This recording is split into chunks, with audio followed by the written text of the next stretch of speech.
Good evening, and welcome to the November 19th, 2024 meeting of the Portsmouth Zoning Board of Adjustment. The first item of business tonight is to remind you that if you are coming up to speak, that you have 15 minutes as the petitioner, and if you are for, against, or just to speak to it, you have 5 minutes. Okay? The next item of business is approval of the minutes of the October 15th, 2024 meeting. Does anybody have any comments about this? All in favor? We have to make a motion. I'm sorry, would someone make a motion? I move to approve the October 15th, Is there a 2024 second? minutes. Seconded. Thank you. All in favor? Aye. Opposed? The next item of business is the October 22nd, 2024 meeting minutes. Are there any comments, corrections? No. Is there a motion? Is there a motion? I make a motion to approve the minutes. Is there a second? Thank you, Paul. All in favor? Aye. Aye. Chair votes aye. Madam Chair, for the record, I am abstaining from voting on the House minutes. I was not present. New business. And Tom will be recused from this. Tom Rossi is recusing himself. It is the request of Hogs Wave LLC for property located at 913 Sagamore Road, whereas relief is needed to demolish the existing home and boathouse and construct a new primary residential unit and boathouse with living unit above, which requires the following. 1. Variance from section 10.531 to allow 0 feet of frontage where 100 feet are required. 2. Variance from section 10.334 to allow a nonconforming residential use to be extended into another part of the remainder of the lot. 3. Variance from section 10.331 to allow a lawful nonconforming use to be extended or enlarged. And 4. Variance from section 10.440 to allow a single-family dwelling where it is not permitted. The property is located on Assessor Map 223, Lot 27, and lies within the Waterfront Business District. Is there anyone to speak to this? Good evening, Madam Chair, members of the board. I'm Attorney John Boson, and I represent the applicants. So with me tonight, John and Heidi Ritchie, and also our site engineer, John Shagnon from Haley Ward. I do have a few handouts I'd like to, and they consist of some letters of support, and there's also a little map that shows where these folks live in reference to the. Okay, sure. You take it. Thank you.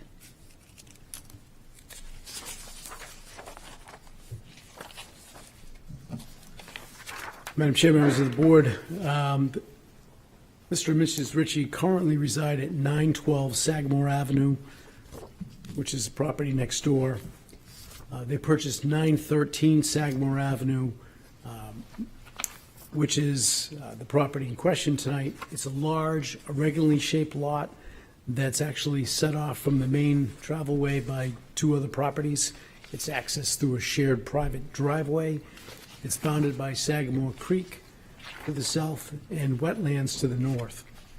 Currently, there are an existing small single-story home on the property, and there are 2 outbuildings. This property also sits in the Waterfront Business District.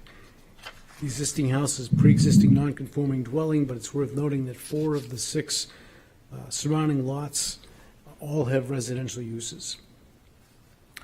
John and Heidi Ritchie are Portsmouth natives. They appreciate waterfront business, and they have done a lot to preserve waterfront business in this area. When they purchased their home, where they currently live at 913 Sagamore Avenue, when they purchased this property in 2019, between this lot and the lot next door, 912 Sagamore, there were 5 boat slips. When they combined, John and Heidi have upgraded the lots, the docks, I should say, and this properties have now have 16 boat slips. These slips are now leased out to both commercial fishermen and to recreational boaters, and I mention this because it demonstrates their commitment to waterfront business in Portsmouth, which is why we're here tonight. a 750 square foot utility shed, which the applicant wants to replace with a 1,000 square foot boathouse structure to store marine items such as lines, fenders, floats. Above that structure, the applicant is proposing a small apartment.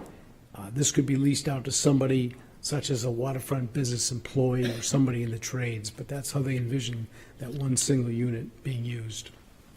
As I mentioned earlier, there is an existing dwelling on the house that the applicant is seeking permission to rebuild, essentially in the same footprint, but with a vertical expansion that will increase the home's square footage to 1,840 square feet, which will allow a much more functional residence. The Richies plan to move in next door, and this would allow them to have single-floor living, which is something that they desire as they get older.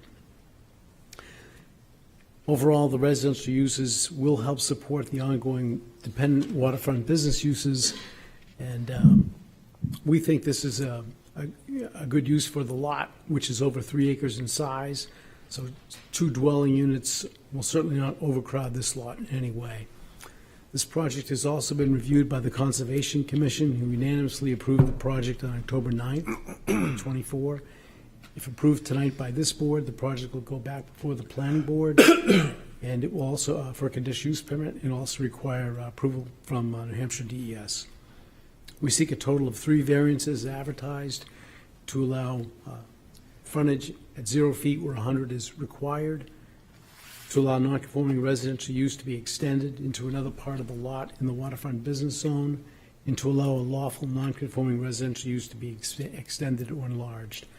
So with that background, I'd like to go through the zoning criteria, then I'm happy to answer any questions you may have. First, granting the requested variance will not be contrary to the spirit and intent of the ordinance, nor will it be contrary to the public interest. And the test here is whether or not the variance is being granted would substantially alter the characteristics of the neighborhood or threaten the health, safety, and welfare of the public. The essential characteristics of this neighborhood will not be altered in any way by the variances.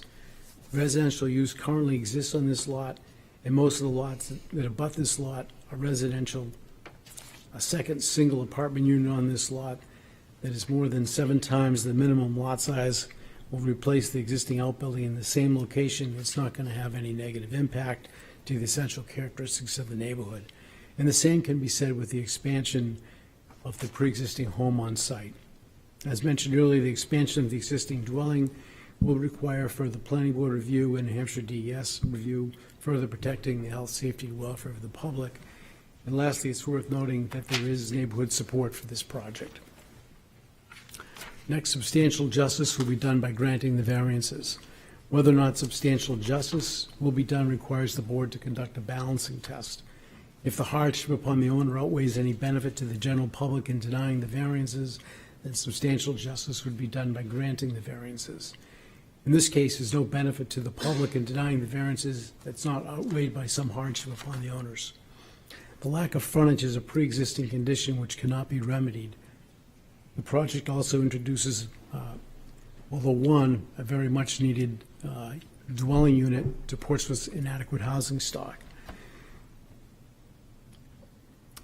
And again, as I mentioned earlier, the use is already surrounded by 3 sides, residential, and this additional residential use is needed to support the waterfront business. Next, the value of surrounding properties will not be diminished. Proposed second dwelling and the expansion of the existing dwelling will be new code-compliant construction and will include tasteful landscaping and site improvements. Also, the existing outbuilding is outdated and substandard, and that'll be removed, resulting in a higher quality property value. So we see this as having a positive impact to the property values, not a negative impact, and we believe the neighborhood agrees with that. Next, in terms of hardship, the property is very unique. The property address is 913 Sagamore Ave, yet it has no frontage on Sagamore Avenue. That makes it very difficult for a waterfront business to succeed if they don't live on the property. It's also accessible only through a private driveway. It's surrounded on 3 sides by residential properties, despite the use being prohibited in the waterfront business zone. And also a very large lot, over 3 acres. It's bounded by Sagamore Creek to the south and wetlands to the north. And lastly, it has a pre-existing non-conforming dwelling entirely within the wetlands buffer. The proposed use is a reasonable one. Property has had a residential use since at least 1970, according to the city tax records. The surrounding properties also have residential uses. This lot is very large, and it can support a second dwelling that is designed to support the ongoing waterfront business use. And lastly, there's no fair and substantial relationship between the purpose of the ordinance as it's applied to this particular property. The frontage requirement, again, could not be met here. The prohibition against residential use cannot be applied to the pre-existing dwelling on the property. Yet the home cannot be modernized or expanded without zoning relief. Most importantly, though, rigid application of the ordinance in this case would do nothing to promote waterfront business. So as a result of the proposed use being requested by the applicants would not frustrate the purpose of the ordinance, and there's no fair and substantial relationship between the purpose of the ordinance and its application to this property. So for all these reasons, we respectfully ask for approval of the variances advertised, and myself, Richie's, and John are happy to answer any questions you may have. Other questions? Thank you, Madam Yes, Chair. ma'am.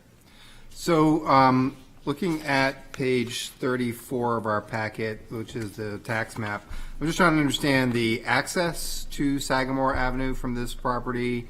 Looks kind of convoluted. There is sort of this road-looking series of property dividers. How does this arrangement work? Yeah, there's a dirt road. In fact, if you look on the handout, I just happen to be looking at the handout, but you can see in between, off Sagamore Avenue, you'll see a little break between the two green structures, and that's the private dirt road that leads to the property.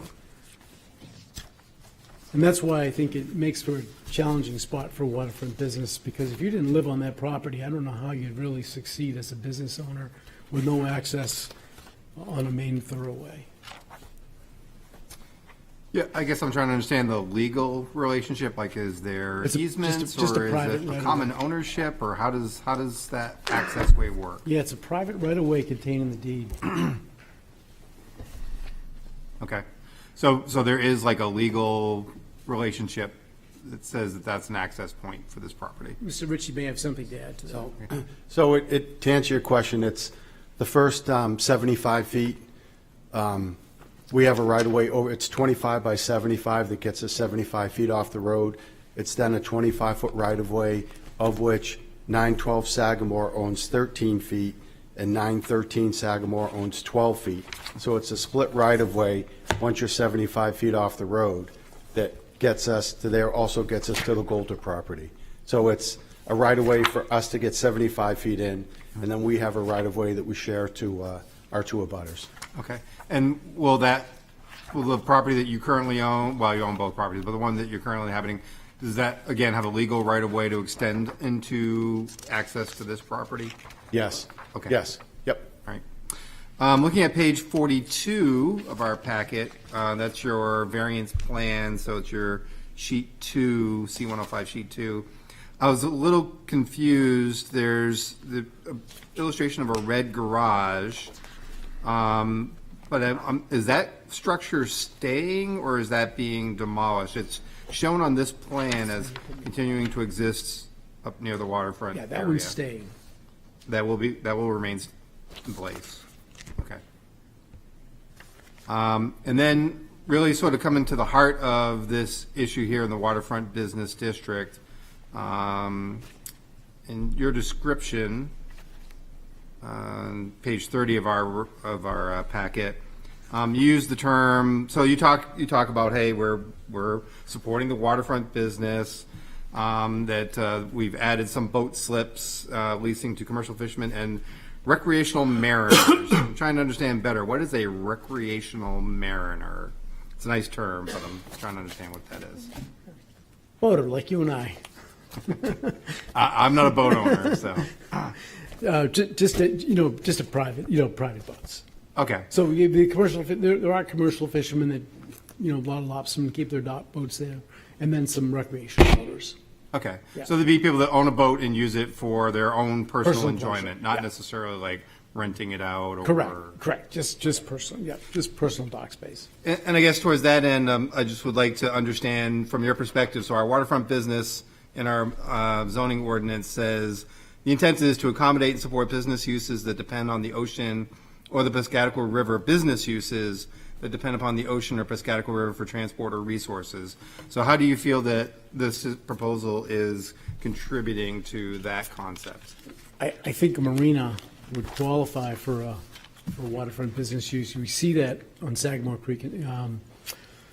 There's the marina next to BG's Boathouse. That's a waterfront business use. You know, it's a business, but they rent those slips out to recreational boaters. I know that that's also done in other areas, in the downtown area. So we're currently talking to someone that they service mooring balls.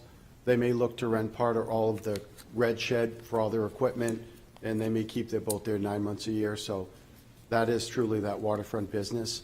So we're looking to support those that work on the water year-round we just don't have enough space right now to support that, so. And I guess the last question is there anything in the deed or the way that you're planning to set up this property that is going to sort of ensure that that is the, you know, should it get sold in the future or whatever the case may be, that this is something that will continue on, you know, as a deed restriction on the property? We have no plans on selling. In fact, we're going to move from 912 because it's 3 levels next door. We're going to rent out 912. We have no intention at this point of selling it.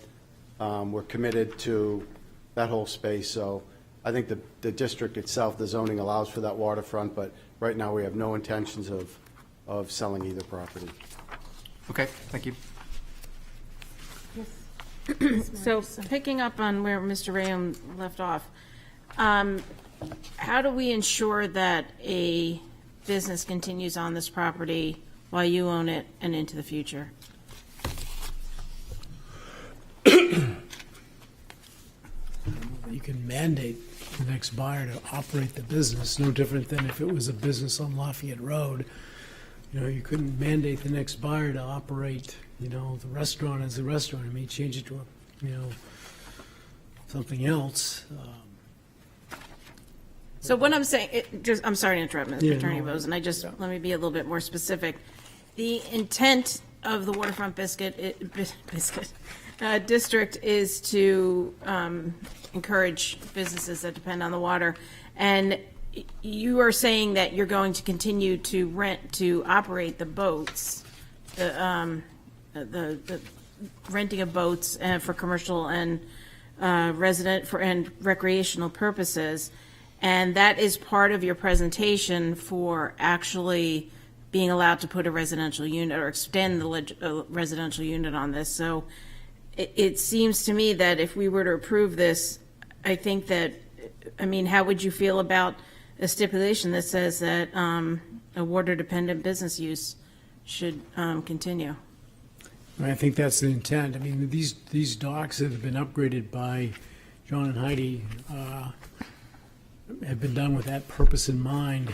I don't know if you're familiar with the configuration. You can see it from Sagamore Bridge, but it would be hard to envision someone wanting to purchase that property with that dock structure and not operate that business. But I suppose they'd have that prerogative.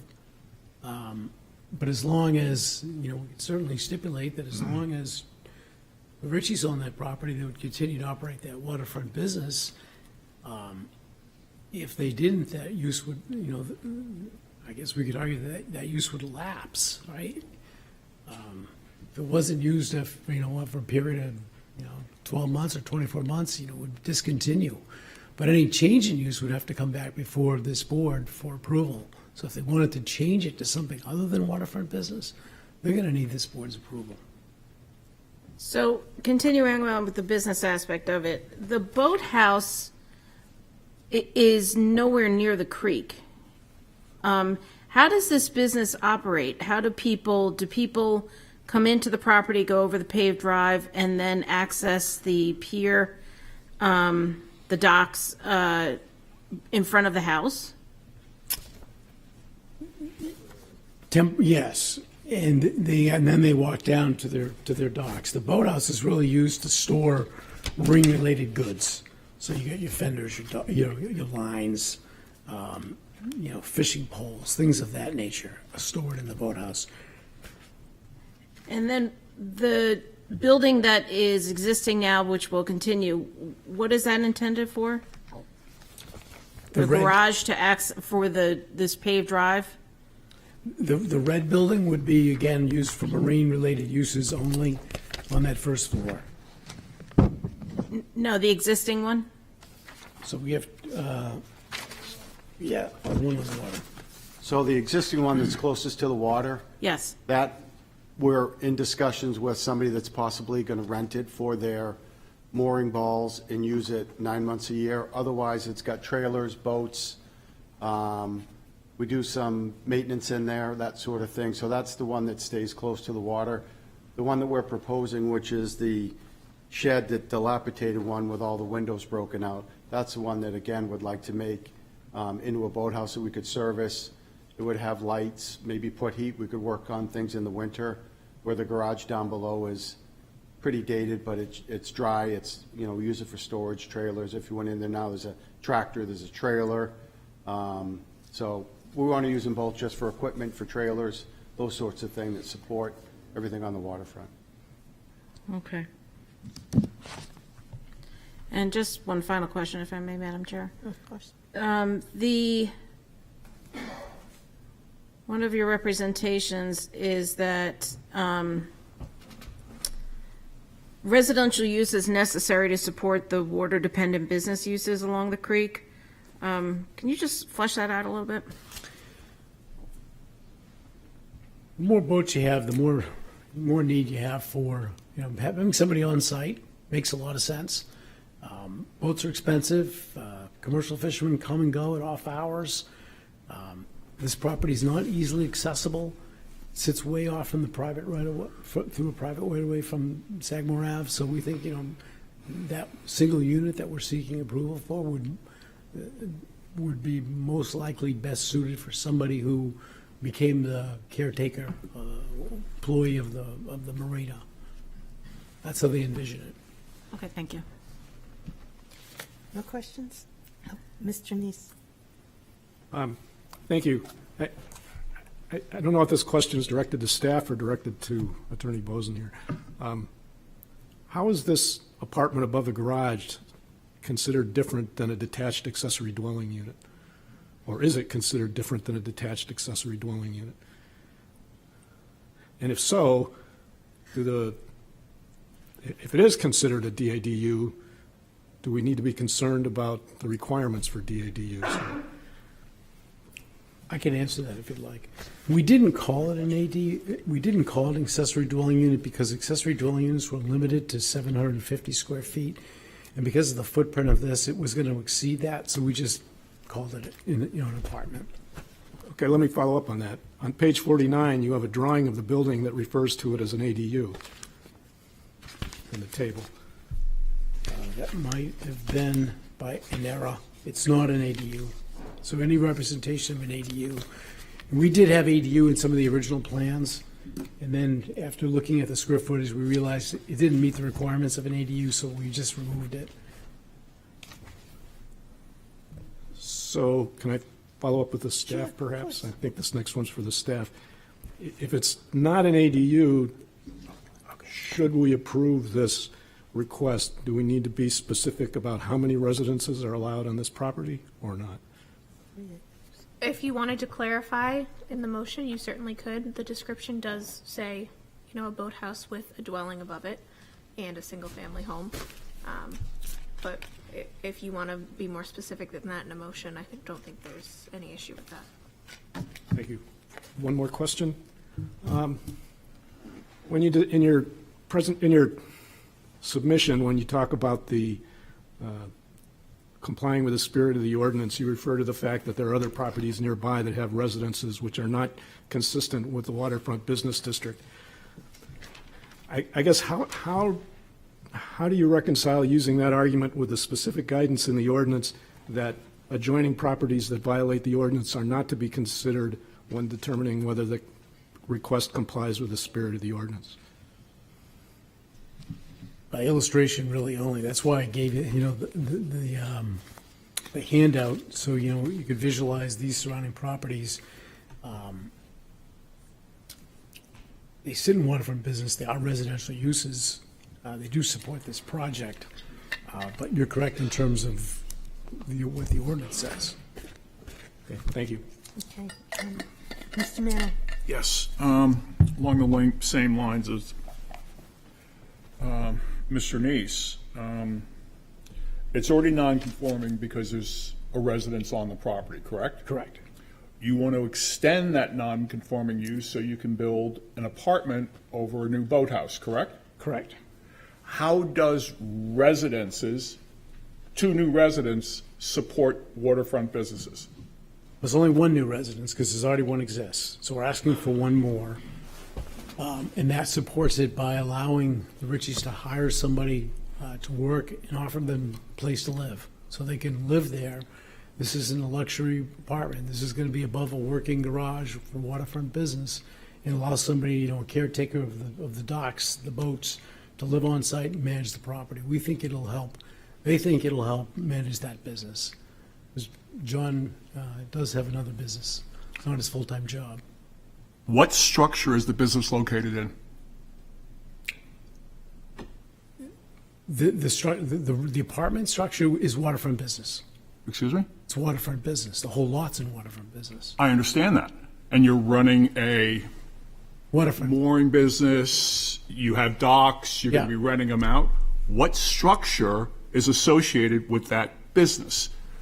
Where is the office?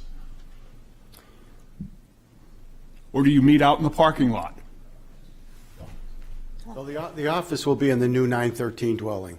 That's where Heidi and I run the business out of, is that house.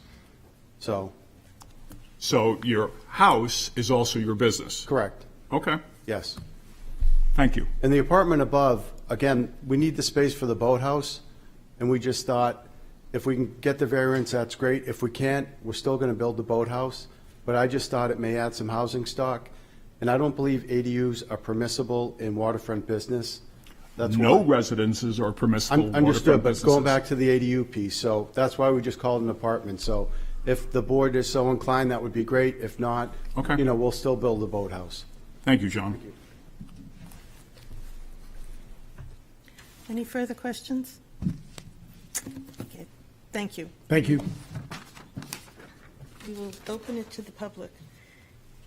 Is there anyone here to speak in favor of this proposal? Is there anyone to speak in opposition?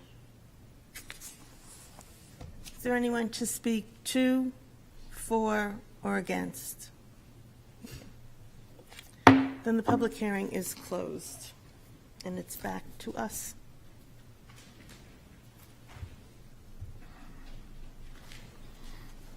Would anybody like to do something?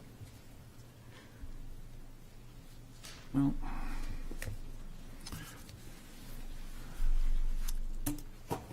Yes. I'll start it off, since I don't know how long I'm going to last tonight. I'm not going to make a motion. The proposal, as far as, I'm not happy about it, but the proposal as far as the house goes and expanding that up, I really don't have any problem with it. What I do have a problem with is the apartment, which would be variance number 2 and variance number 3. Because variance number 4, Stephanie, is for the residents, correct?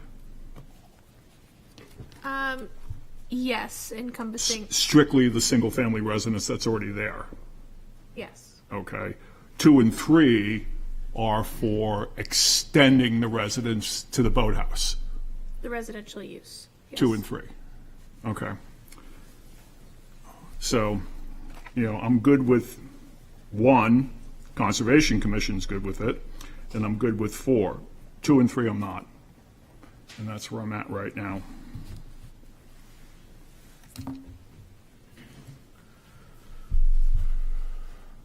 Mr. Neese? So my take is I agree on the 2 that Mr. Mano referred to.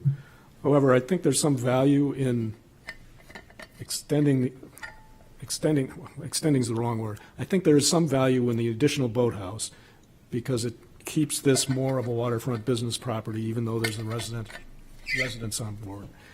And I am somewhat sympathetic to the idea that an apartment above it could be a useful thing to have if people are having boats, expensive boats tied up at the dock, to have somebody on site when they should leave.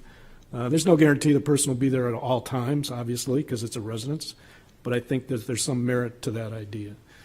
Thank you. Anybody else? Yes, no, Mr. Ray. Thank you, Madam Chair. So, yeah, I agree. Variance 1 is fine. 0 feet where 100 feet of frontage is required. I think this is very kind of the applicant has adequately explained there's kind of an odd situation that occurs here in terms of there is a legal access for this property to get it to Sagamore Avenue. It's been this way for a considerable period of time. I don't think that's a major issue.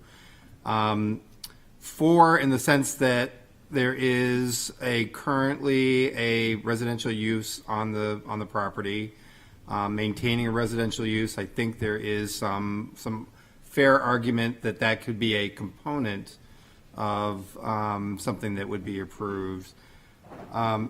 My fundamental concern is the waterfront business district and expanding the use upon it. And this is a very unique district. It is one that has a lot of concern. I think from what I've heard amongst the people of Portsmouth is, continuing to hold on to our heritage as a waterfront related community is an important component.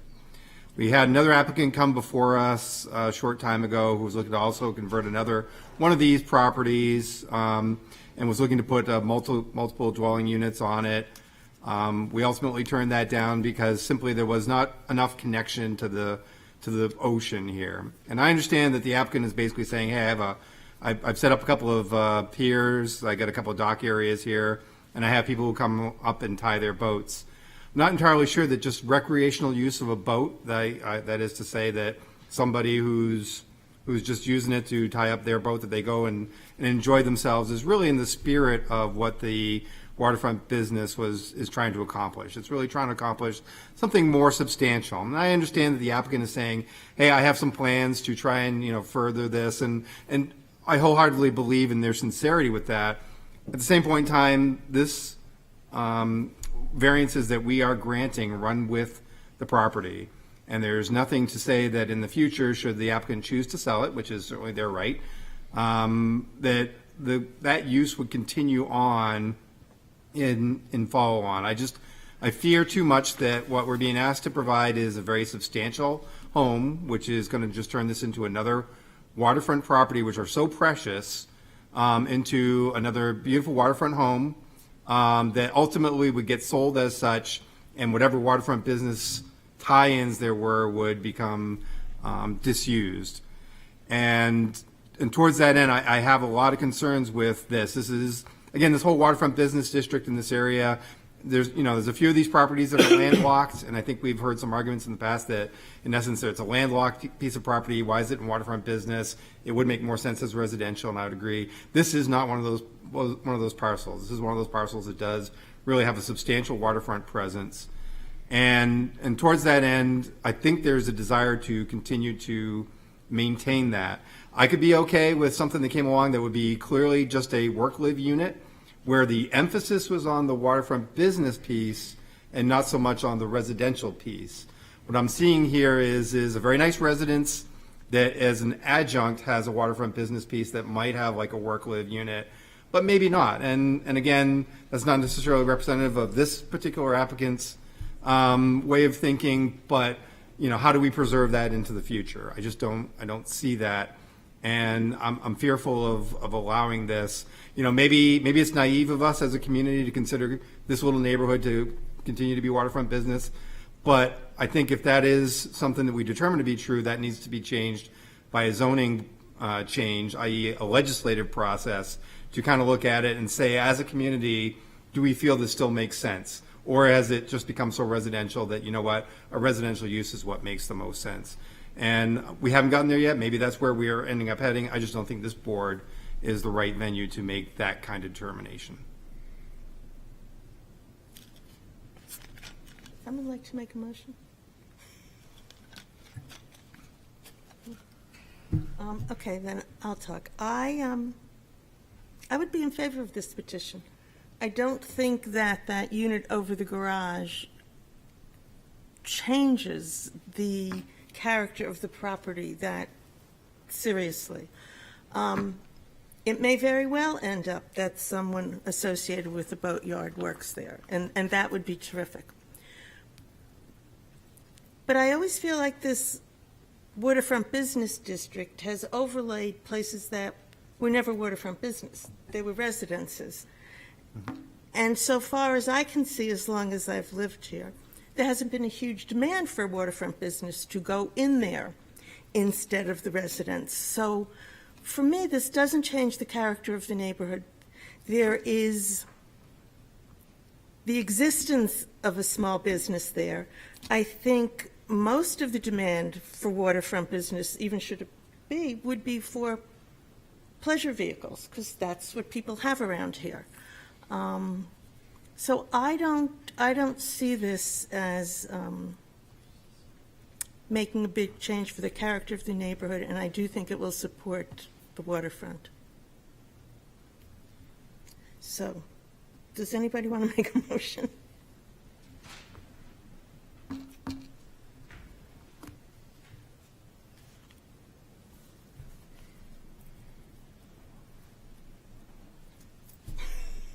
Yes. Madam Chairman, I will make a motion to approve variance number 1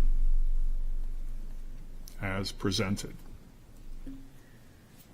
Variance from section 10.531 to allow 0 feet of frontage where 100 feet are required. Is there a second?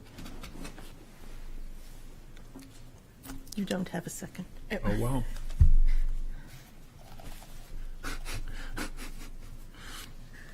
I tried. I guess I'll just share my thoughts for a second.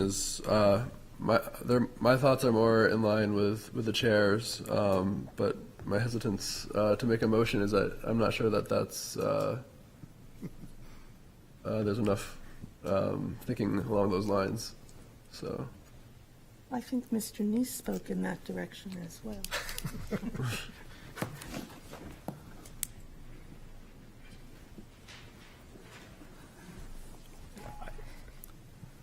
I did. I did speak in that direction. I think I'm generally in favor of this proposal.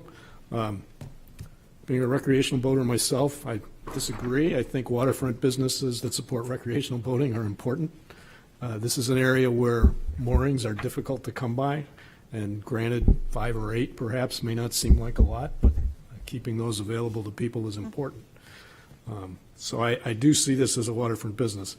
I can understand the concern that there's no guarantee that that will continue, particularly if the current owner decides to sell the property and the variance stays with it, which is why I asked the question in a different way, but I wondered whether a stipulation could be made, but then I wonder how it would ever be enforced.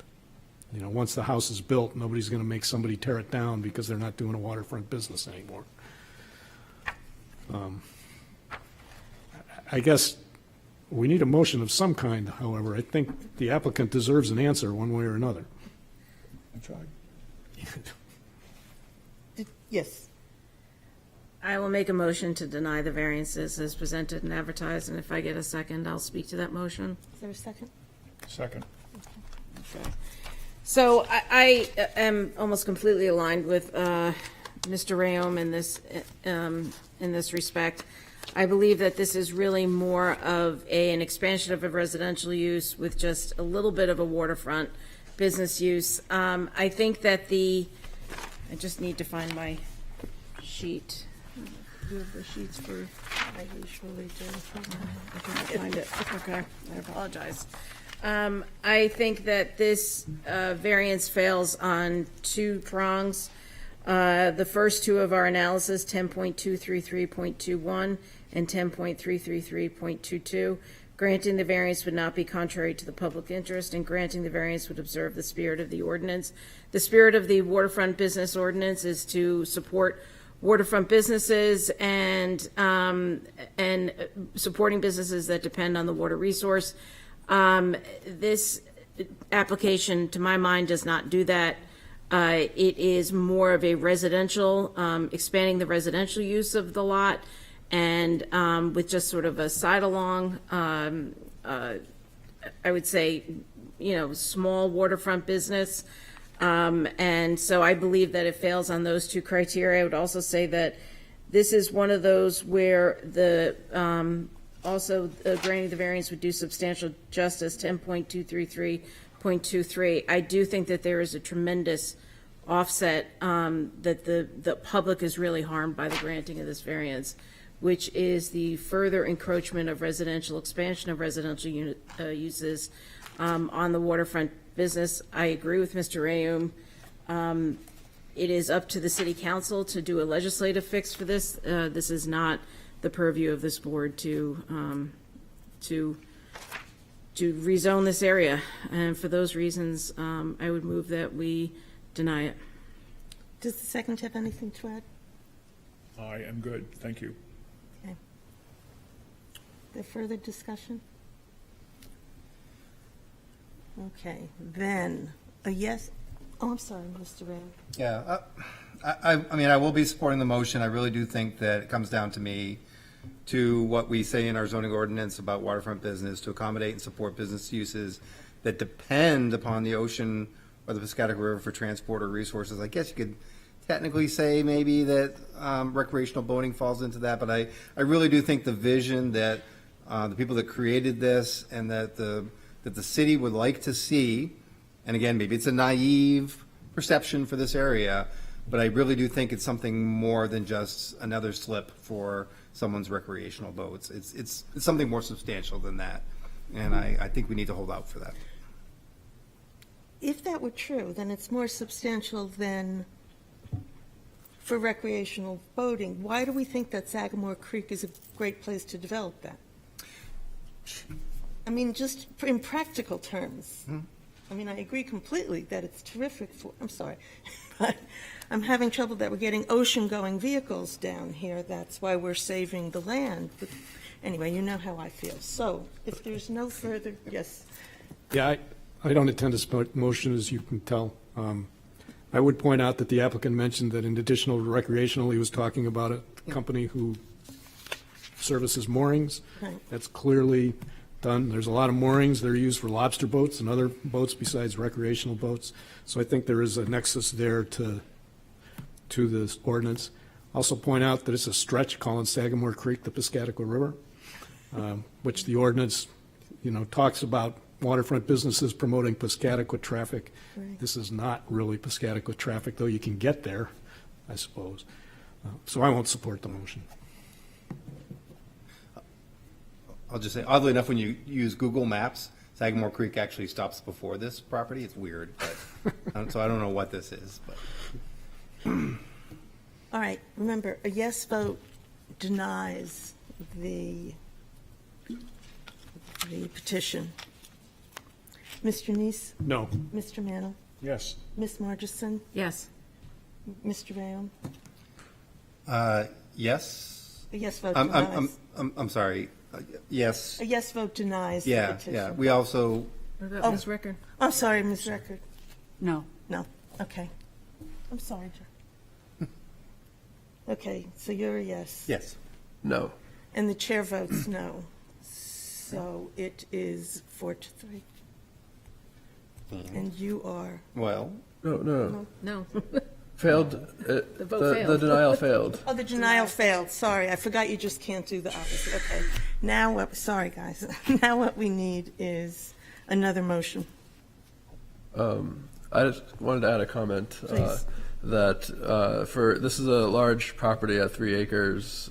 So I understand the intent with waterfront business is the concern, but in terms of any residential density, this is clearly not a problem. And there seems to have been a good faith effort made to incorporate the most plausible waterfront business that is currently available.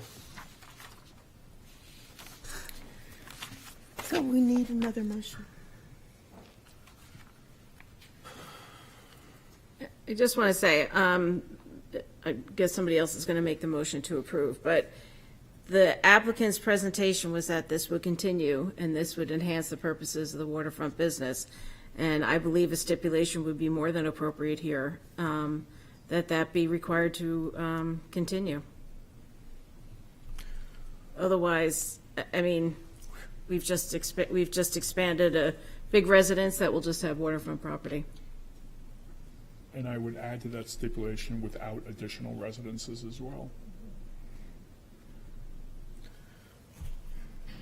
They can't add any additional residences without coming back to the board. Yeah. Yeah. It's already not allowed, but business is they'll still closed, so come. I don't know how So you can I'd prevent rather a make that business- stipulation part of the property so they don't come back, that's all. Mr. Nason. I just got a question. If the board makes a stipulation, does it bind the decisions of a future board? No. It doesn't bind a future board, but it binds the land. It binds the Binds the landowner, but a Yes. future board can Yes. change it. Oh, sure. Under that approval, yes. Okay. If a different Not approval just comes willy-nilly, back. yeah. Give me a minute. Motion? Give me a minute. Okay.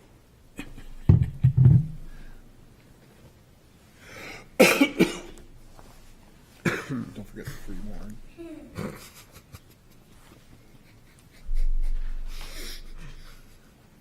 He's adding a stipulation.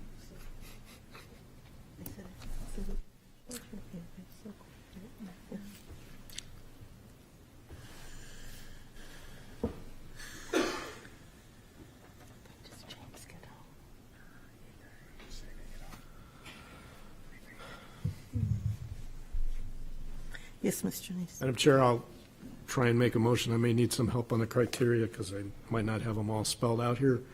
I make a motion to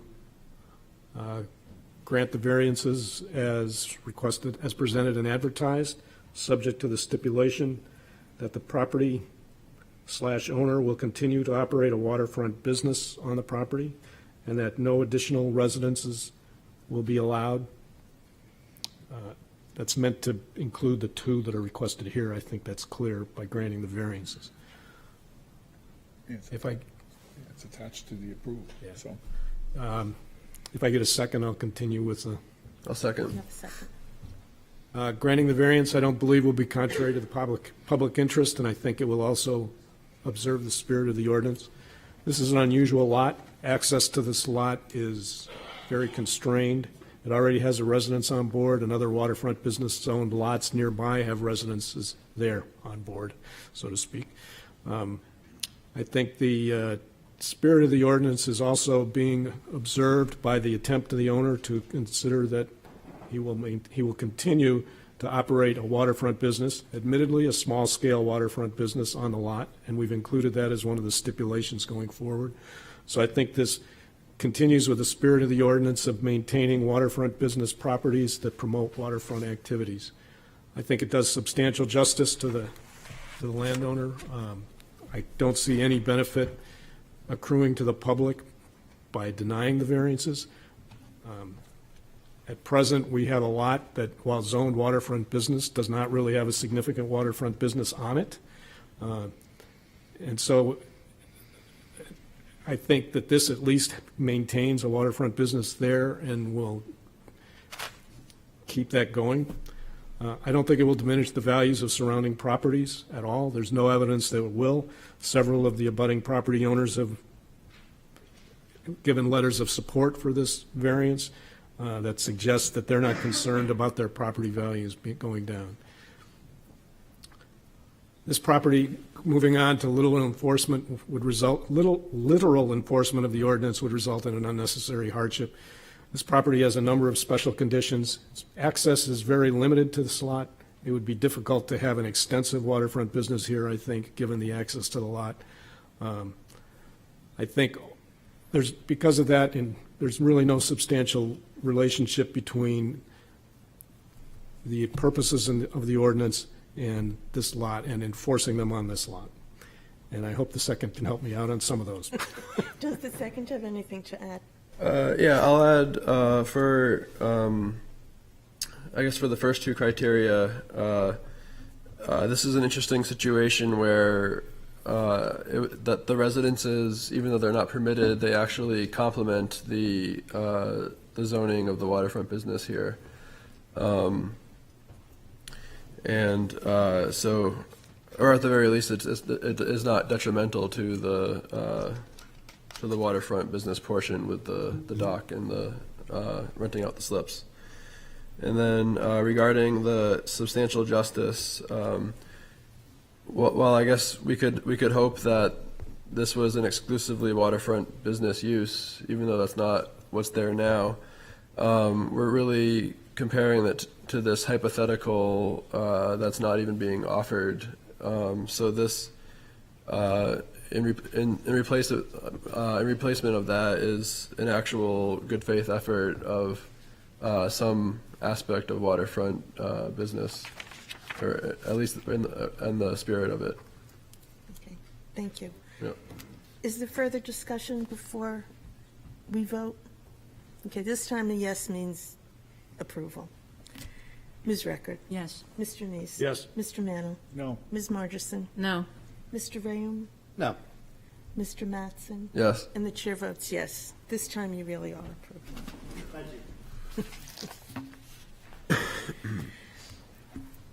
Okay, so.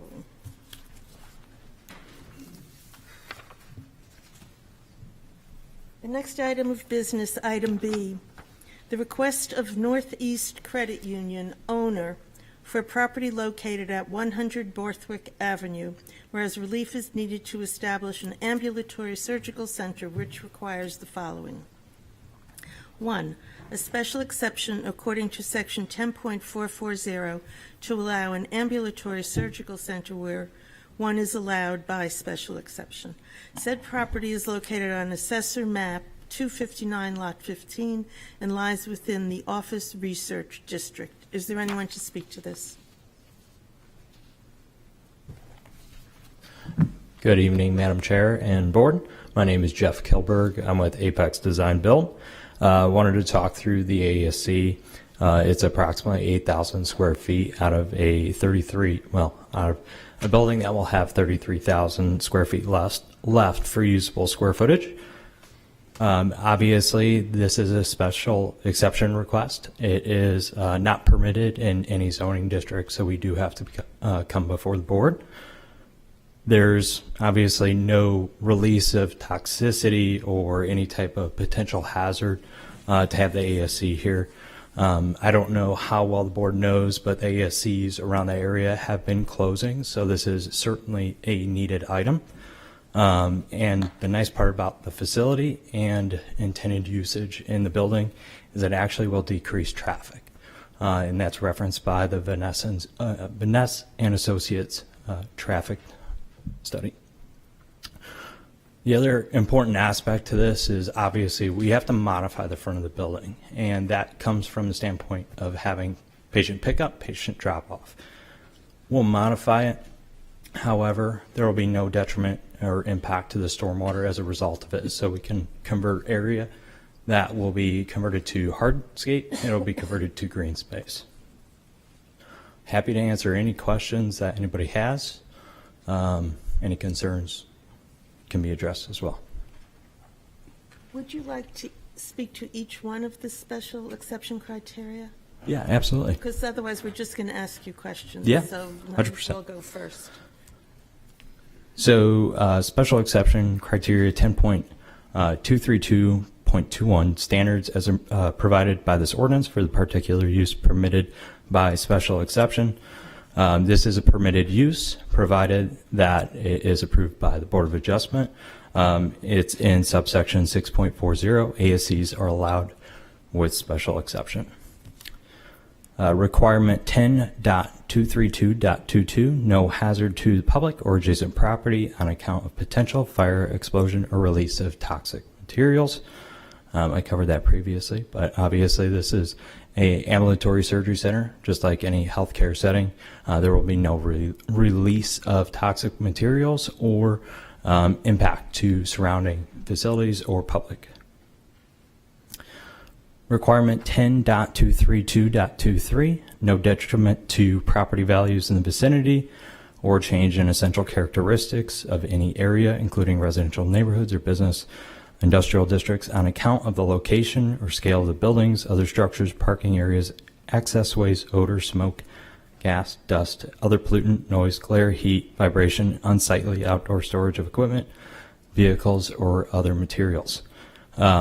This is an intended use that is allowed in the area per the Board of Adjustment process. The ASC need is definitely something that needs to come to the Portsmouth area from that standpoint. So we don't foresee any impact to property values. It's a very complementary use with the hospital down the street, and I think it'll be a very complementary use for surgeons and future patients as well. Requirement 10.232.24, no creation of traffic safety hazard or substantial increase in the level of traffic congestion in the vicinity.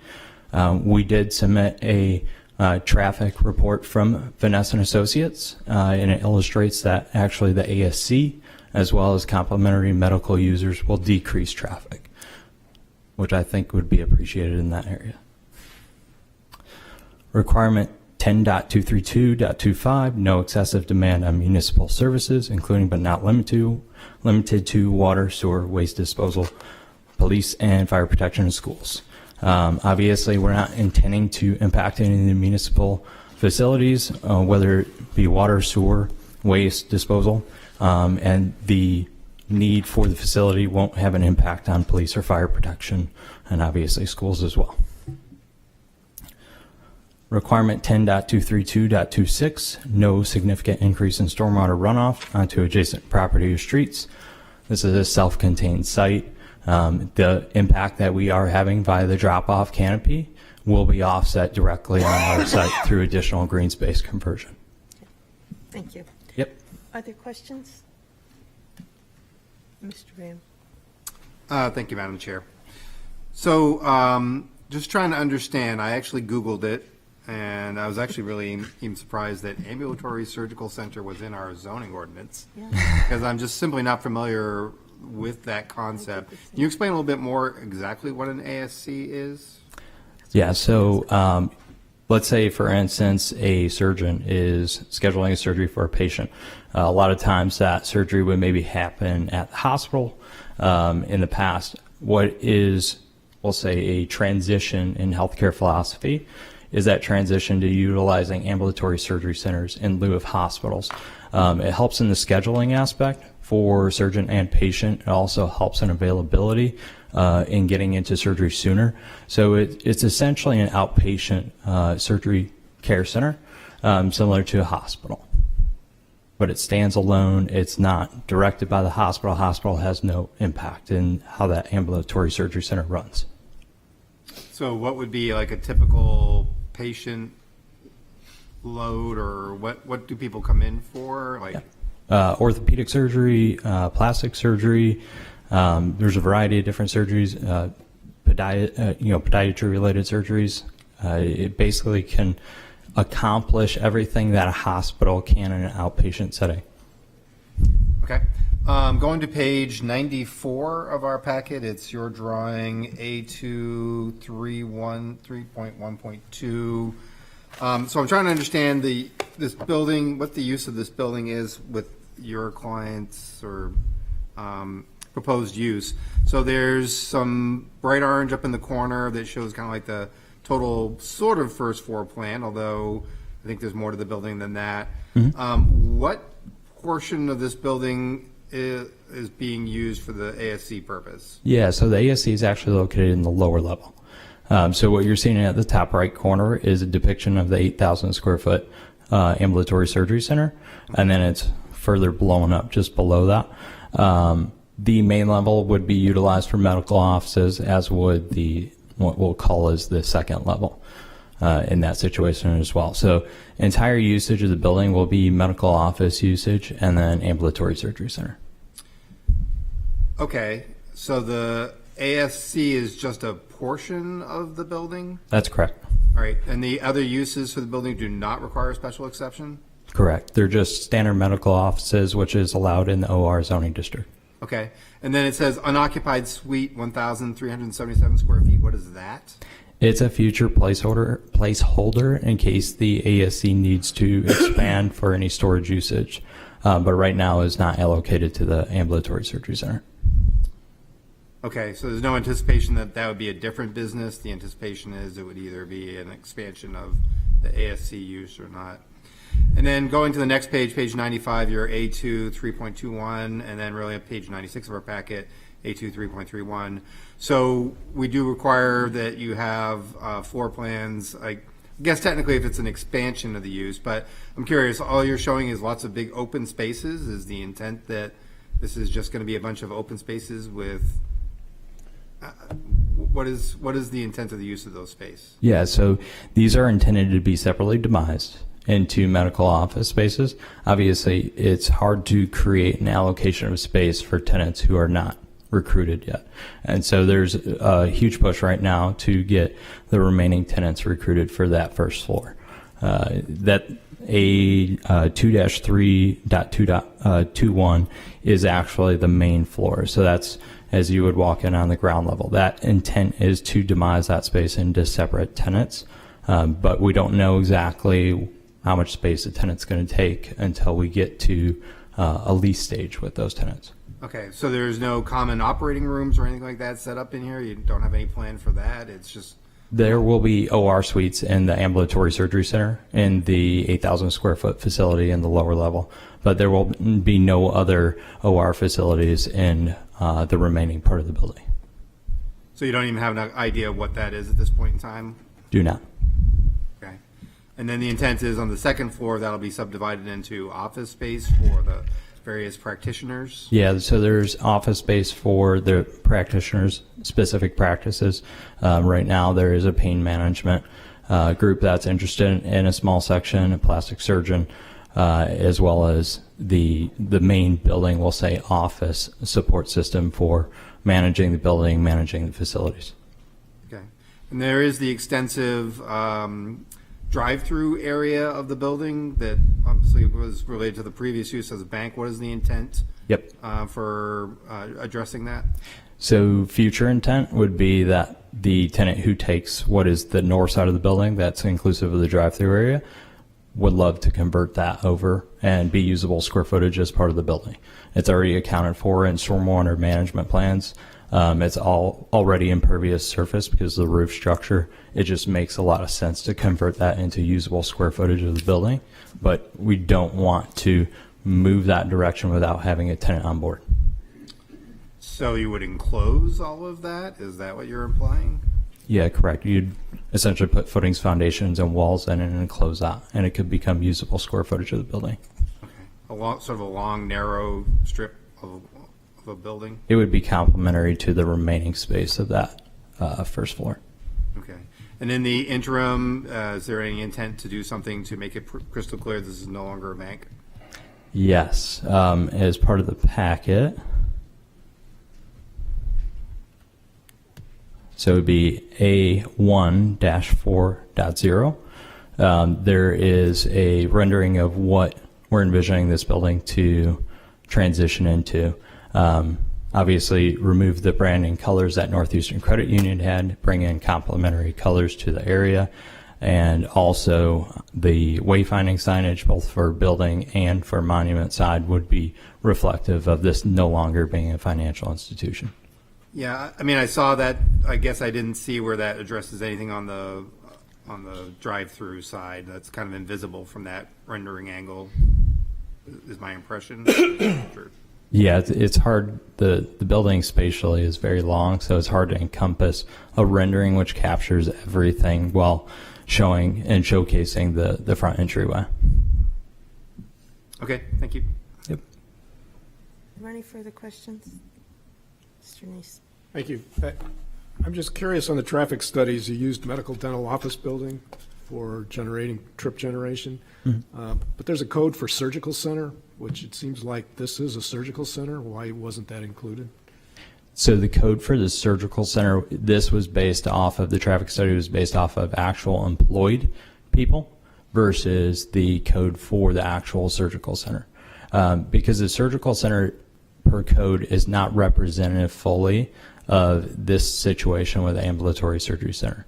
It's not a one-for-one in terms of people capacity.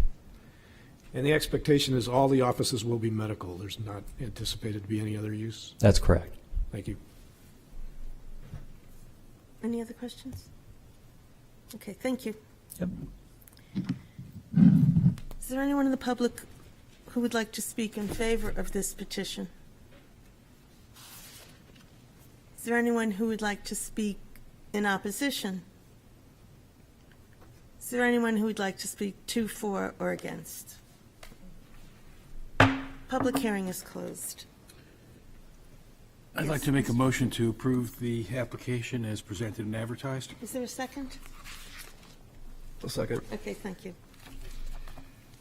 This is a use that's permitted by special exception, so 10.232.21 is satisfied.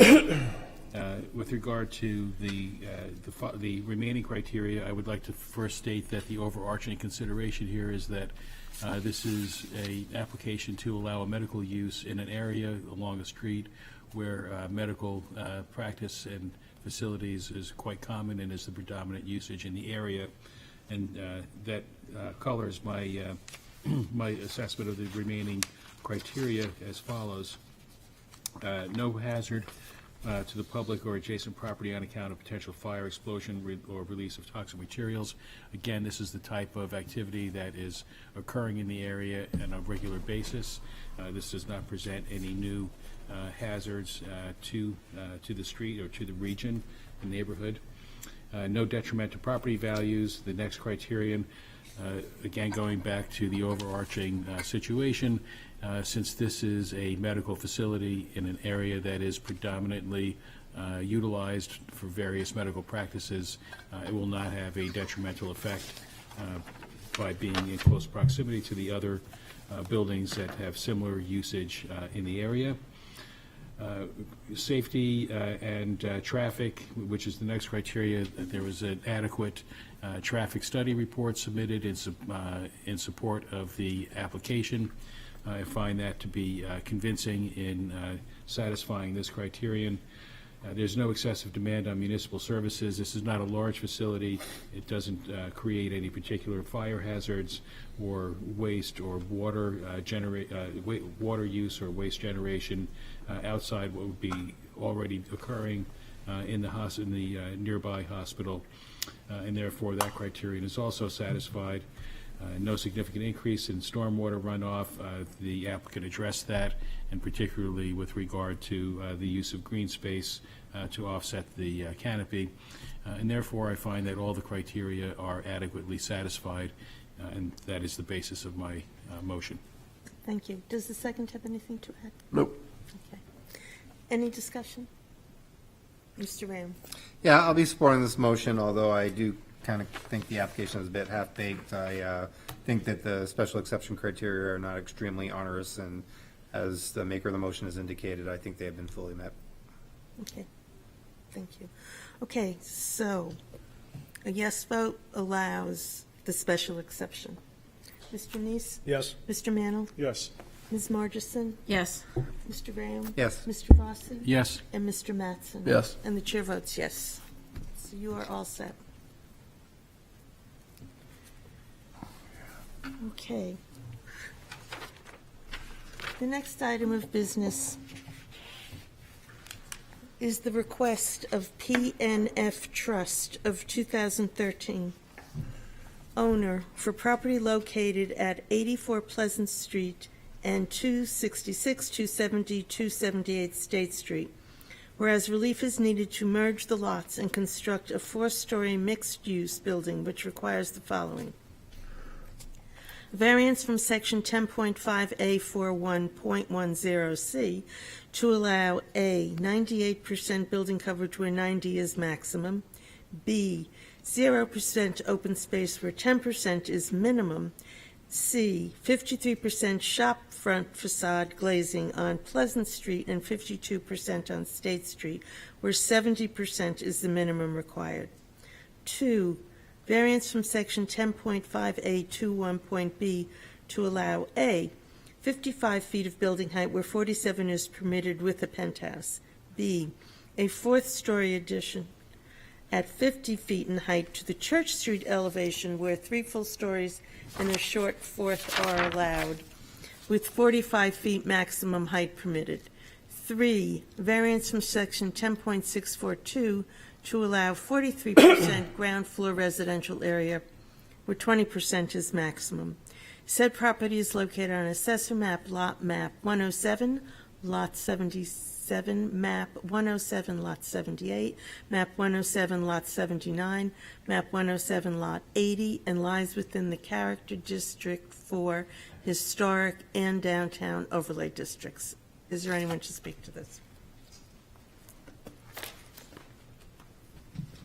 Thank you, Madam Chair, and members of the board. Good evening. I'm Chris Mulligan on behalf of the applicant, the PNF Trust of 2013. The owner, Mr. Peter Floros, is with me this evening, as well as John Shagnon, who is the project engineer responsible for the site plans in your packet. And we should have Michael Keene, the architect on the project, zooming in. Stephanie, can you confirm that he's online? Yes, he is online. I will wait until prompted to give him Okay. permission to speak, but just let me know. Okay, so the team is all here. That's great. Thank you. And thank you all for considering this project. This, I believe, is the fourth, at least the third, perhaps the fourth time this site has been before the Board of Adjustment since the tragic fire in 2017, which, as you all know, took down the State Street Saloon and the adjoining buildings. The 2 buildings along State Street were deemed a total loss and were immediately demolished. Earlier this fall, we received final approval and permission to remove the shell of the Times building, which was the last remaining structure. Since the fire, Mr. Floros has acquired the property next door on Pleasant Street, 84 Pleasant Street, referred to in the packet as the Louis Building. The proposal before you is to combine all 4 of these lots and redevelop it into a mixed-use building with commercial and residential uses.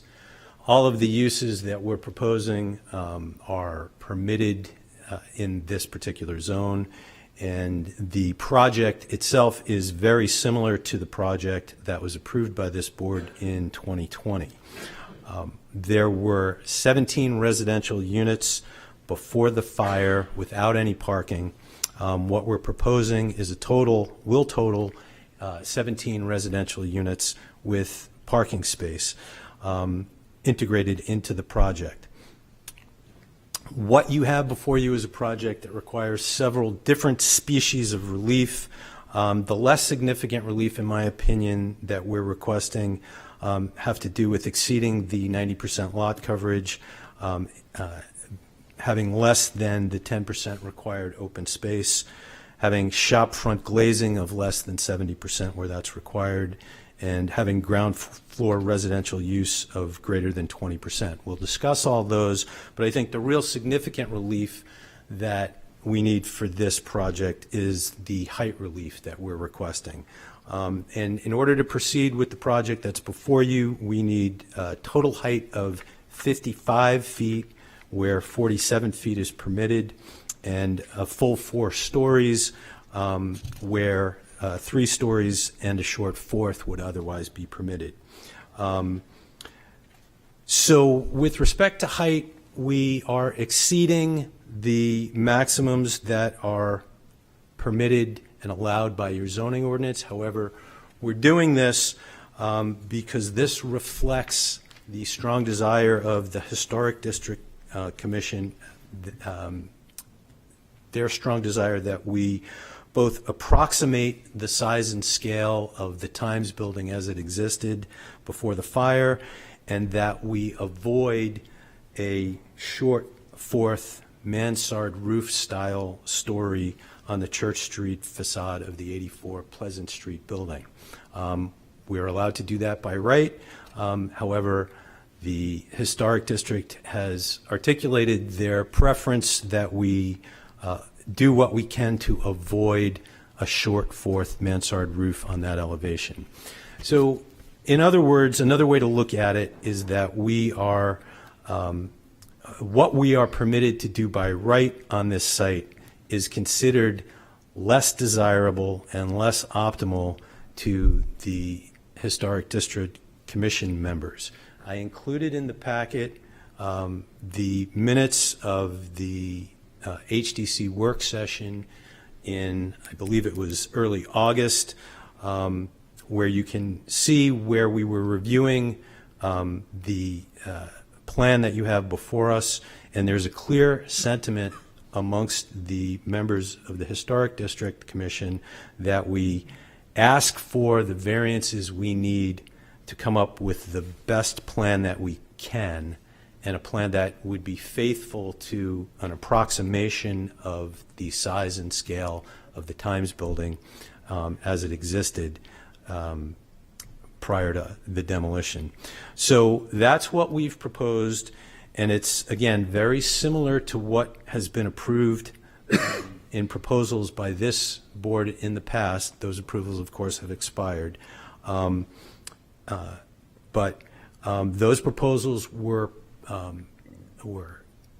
brought before you when we were attempting to maintain the existing facade of the Times building. We're not attempting to do that anymore. We've taken that down, obviously, but we've been given strong direction from the Historic District that we attempt to approximate the size, scale, and style of that building and build that into the project. So that's what we've done, and that's what's before you. Now, the Times building had an unusual storefront window configuration, very tall windows with arches, and it had significantly distinct first floor heights. So in order to maintain that shop front facade and those first story heights, which are higher than usual, that will drive the elevations of the remaining buildings that are going to get built around it. Basically, that drives the overall expansion in height of the succeeding buildings. And the reason for that is the desire to sync up the floor heights between the building that will go where the Times building is and the remaining buildings that will be built around it. The idea being that we want to be able to access them on the same level. If we were to do something else, we would have a situation where we would have elevators that have staggered stops instead of exiting on a single level. It's a very tricky and complicated design to do that, and very cost prohibitive to do that. It's much cleaner and simpler and more effective to have elevator stops on floors that are consistent with one another. Also provides some additional structural stability to the building. So what you have before you is a proposal that is a larger building, but it's within a very central location in downtown. It's adjacent to the South Church and the Custom House, which are themselves very substantial and important structures. As the vice chair of the Historic Commission noted in the work session we had, that this is a very large building, but the corner can handle it. And anything that gets approved this evening has to go back before the HDC. So height, scale, mass, all of those components will be considered and vetted by that board. But the clear direction we got from the commission was that although this is a large structure, it's not unduly imposing, and this is the best project and the project they want to see. With respect, so that's the rationale and the driver behind the height and story variances that we're requesting. With respect to the other variances, the percentage of residential use on the ground floor is in excess of what is required. That's the result of our desire to get parking on site. We will need to incorporate a lift infrastructure to access the below-grade basement parking, and there's a percentage of the first floor that will be dedicated to parking-related uses, so those are considered residential uses as opposed to commercial uses. So that is what's driving that relief. The shop front glazing, again, is a result of the unique storefront design and the window configuration that we're trying to approximate on the Times building. I will be honest with you, the shop front glazing requirements and calculations are way over my head. I don't understand them. I don't think anybody looking at this building once it's built, if it's approved, will have any idea that it doesn't comply with shop front glazing requirements. So I think that's a very minimal ask. And then as far as building coverage and open space, these are really minimal increases over what existed prior to the fire. This is an area where lot line to lot line build out is not uncommon. And Mr. Shagnon pointed out earlier this evening to me that even though it doesn't count as open space, we do have various cutouts for steps and stoops and things like that, which effectively increases or decreases the amount of building coverage, although it doesn't technically count in that regard. So that's the sort of the overview of the project. Unless you have any questions about that overview, I can get into the variance criteria, and then we can take questions from the board. Now or later? Do you have questions for? Do you have questions for now before the criteria? Yes, just on our staff memo, which is page 97 of our packet, and it's page, I don't know if it's really even your packet, but the height with penthouse is 55 feet. That is the building next to the recreation of the Daily Times building, correct? The penthouse will be, I think you're correct, Ms. Margison.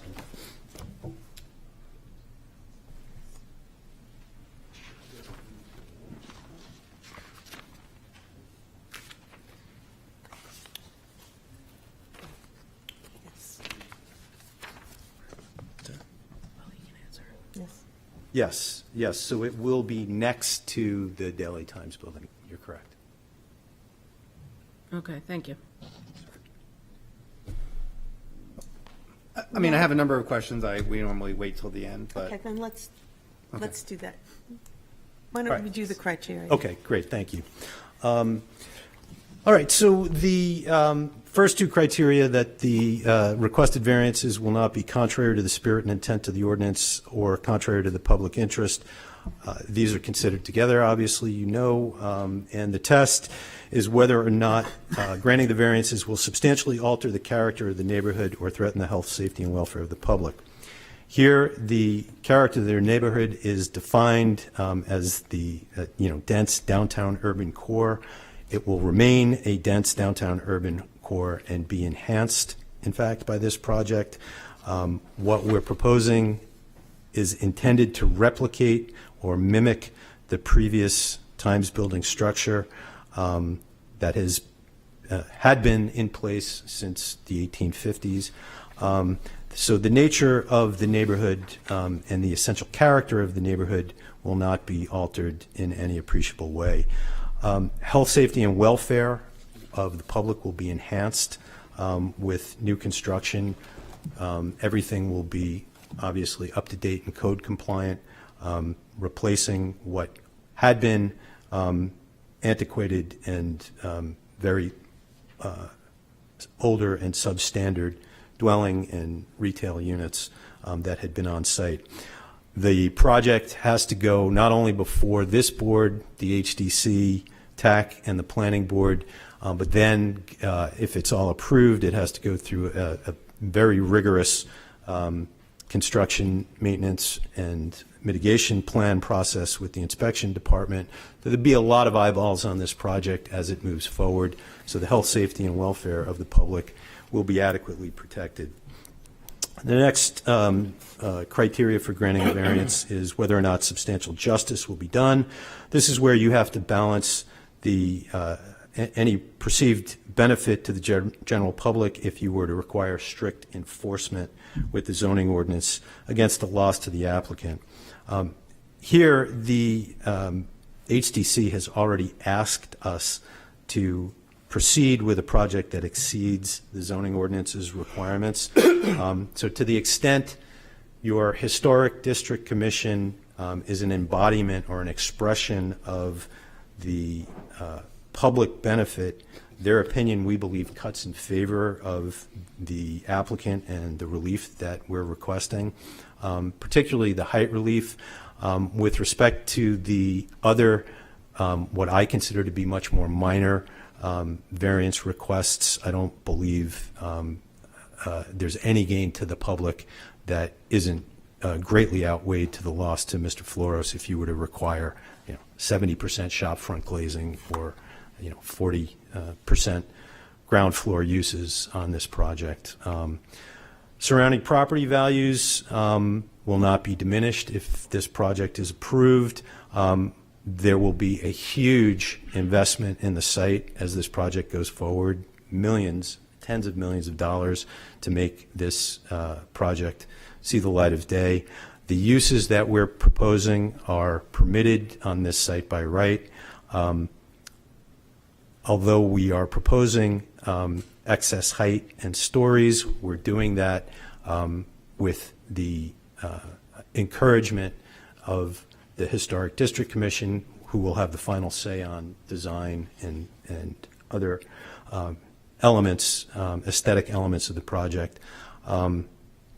So the fact that we're proposing excess height and stories and we don't have enough shop front glazing, et cetera, should have no effect on property values.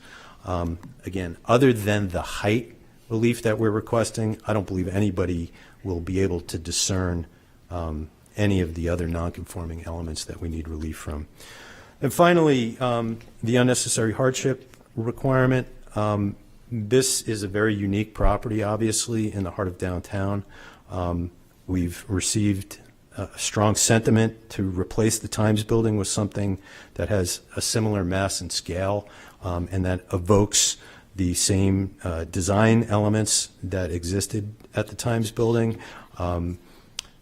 So those are unique characteristics of this property that separate it from other properties in the vicinity. The uses that we're proposing. We're running, can you? Oh, I'm wrap sorry. it up? Yeah, the uses that we're proposing are reasonable because they're permitted by right, and so there's no fair and substantial relationship between the purpose of the ordinance and its application to this property. We really can't do what the HDC wants us to do on this property without zoning relief. So I apologize for running over, but that's it. Couple minutes. Thank you. Okay, other questions? Yes. So I'm just going to return to the penthouse issue. I can see the need for the zoning relief for the height on Church Street because that's the Daily Times building. But the penthouse for the building that was next to it, I mean, in your application materials, you state that that is entirely consistent with what previously existed on the site. There was no penthouse on the way State Street Saloon was there was 3 buildings, 3 stories, and that was it. So I have a hard time understanding, if it is correct, why the HDC wants the height of the penthouse. So you're absolutely correct that there was no penthouse, and to the extent there was a representation to that effect, that was not the intent. Earlier versions of this project, earlier iterations of a project on this site, including ones that received variance relief, included a penthouse. And we attempted to remain as faithful as possible to the proposals that had gotten approved by the HDC and the zoning board in earlier iterations, and those included a penthouse. So we believe a penthouse is a reasonable accessory to this particular project because it's always been baked into it since we've started the design process 7 years ago. The height relief that we need for the penthouse is slightly higher than we needed in earlier versions of this because the entire height of the project has increased somewhat due to the constraints we have trying to rebuild or recreate the Times building. But you're correct, that there was no penthouse pre-fire. Of course not. And How slightly different is the height between the two penthouses? You mean from the last? Yeah, please, I don't know if Michael Keene can yeah. speak And to I that just if he's looked on at it today, but I don't the know. phone or he's on Zoom. Michael, I'm gonna switch your permission to talk. How's that? We can hear you. Okay. We're at about 5 to 6 feet higher than we were in the previous application.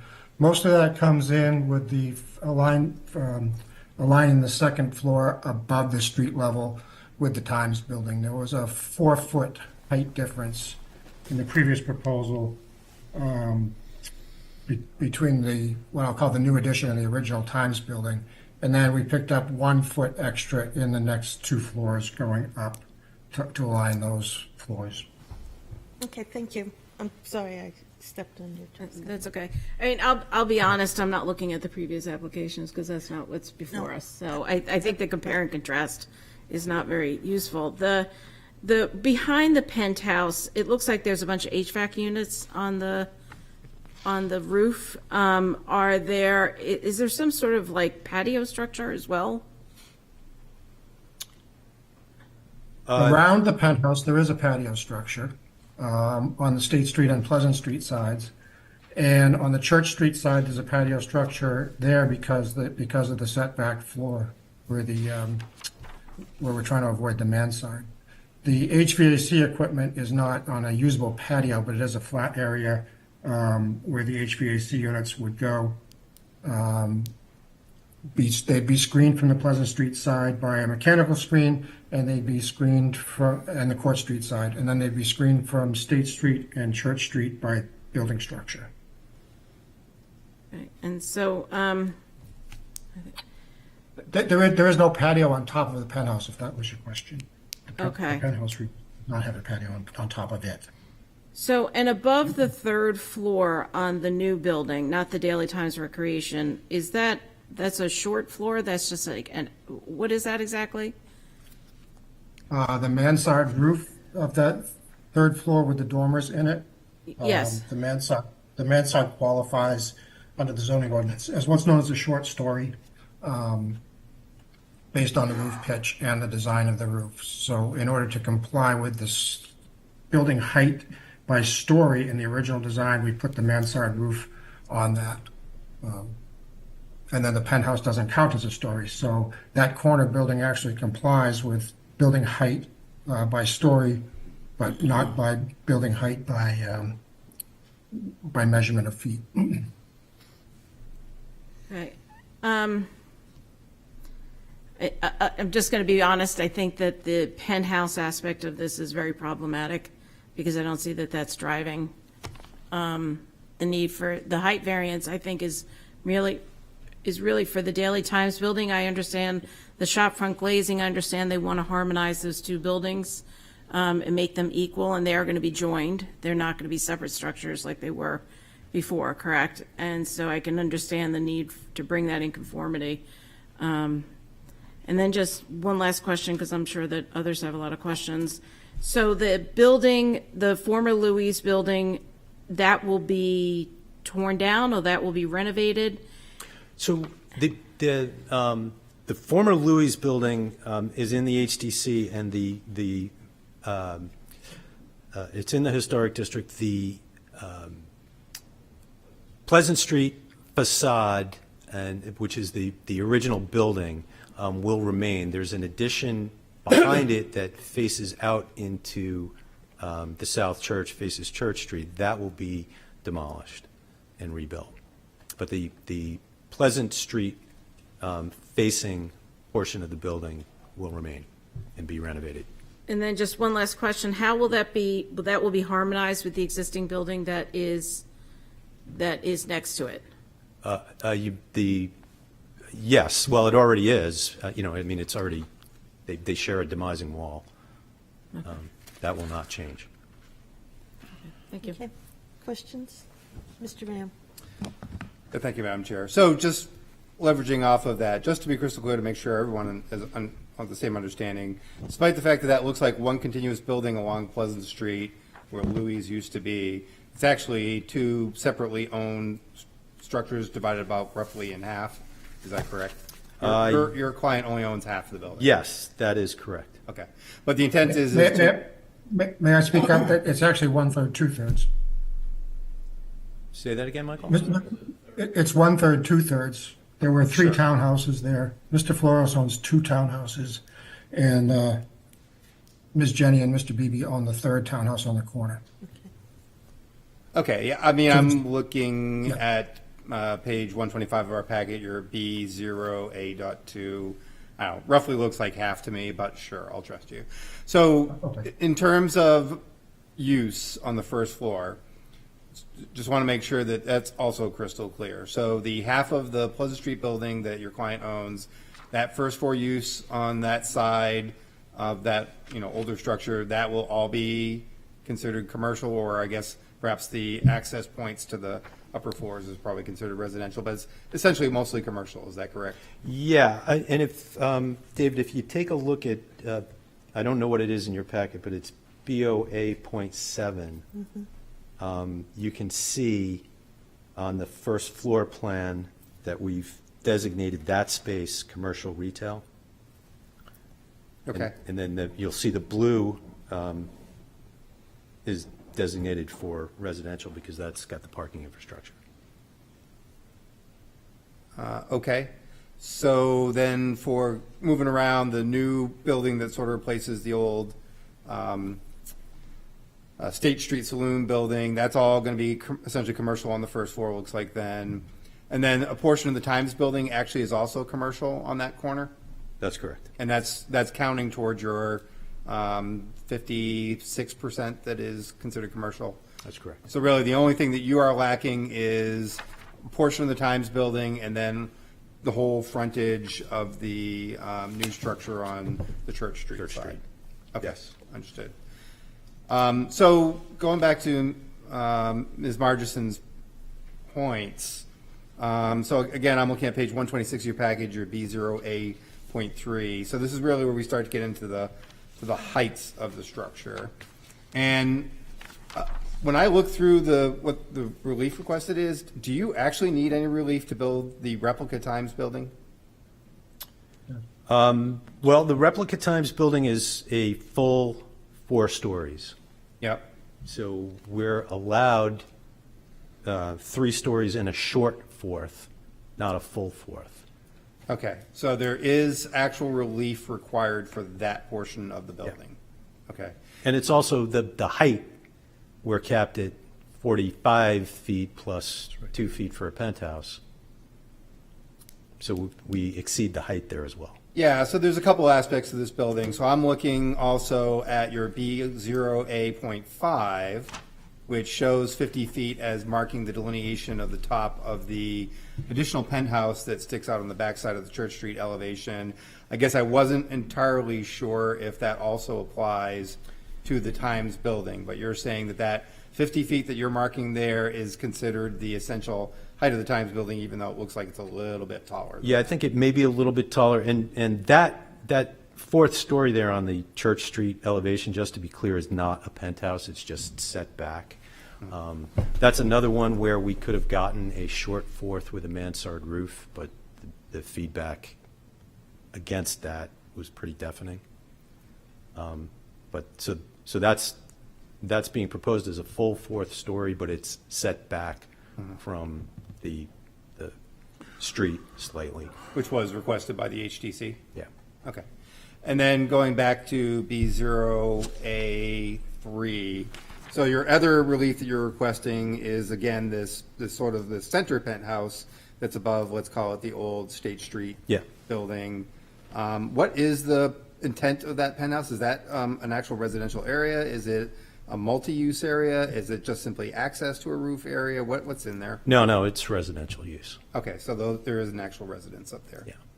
And, keep in mind that this is a very significant undertaking. Tens of millions of dollars are going to be invested here. A penthouse can be a very desirable amenity that, will help this project pencil out. Now, I understand economic concerns aren't, first and foremost in your consideration, but, it is a reality that we're faced with. And this is a project that has gone through multiple iterations over time, and all of which, including the ones that have gotten approved by this board, have had some form of penthouse contemplated. So, yeah, and I recall the previous ones, and I also recall that one of the arguments against saving the Times building was that it was going to be, with your previous, the previous applications that came before us said, oh, well, the heights of the buildings are going to be different, it's going to make it complicated, but now we're sort of having to extend up the, let's call it the old State Street Saloon portion of the building to match the replica Times building that's being constructed, I think is part of what your argument is, right, for the additional height. Okay, that's all I have for questions. thank you. Mr. Rossi? Two questions. Do you happen to know what the height of the church, the adjacent church is? No, I do not. This will be taller than the adjacent church, It other will than be, the huh? steeple. Okay. And also, in our packet, there's a note here from staff that the applicant has requested the board condition any relief given on the installation of the lift and the elevator system as proposed in the parking plan. What are you going for there? I don't quite So understand that. one of the previous approvals that we received for prior variances included that condition. In other words, that relief, we'll only get that relief if we actually build that parking infrastructure. If we decide for whatever reason not to do it, we can't throw apartments in there. We can't use that space for residential use other than to support the parking infrastructure. That's the intent. But, we suggested that because that was a condition of approval for one of the earlier variances that was obtained, and we're fine with it. But Thank you. Any further questions? thank you very much. Thank you. Is there anyone in the public who would like to speak in favor of this petition? Is there anyone who would like to speak in opposition to this petition? Anyone to speak to, for? We do have somebody online. Just Oh, okay. You can go. Go ahead.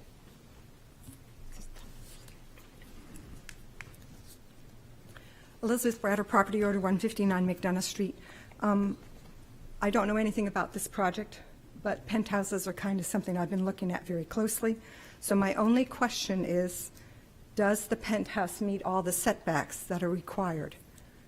Other than that, so the purpose of the penthouse, under the new regulations that came through, was that if it was set back further than it was originally allowed to do, it would not be visible from the street and would allow for that. So it's just something to think about when you're reviewing the penthouse. They are not asking for relief for the setback of the penthouse. Right, that's what I understood, Yes. but I wanted to be sure. It seems to be true, yes. Yes. All right, thank you. Thank you. Anyone else? Oh, we have somebody online. Barbara Jenny, go ahead and say your comment.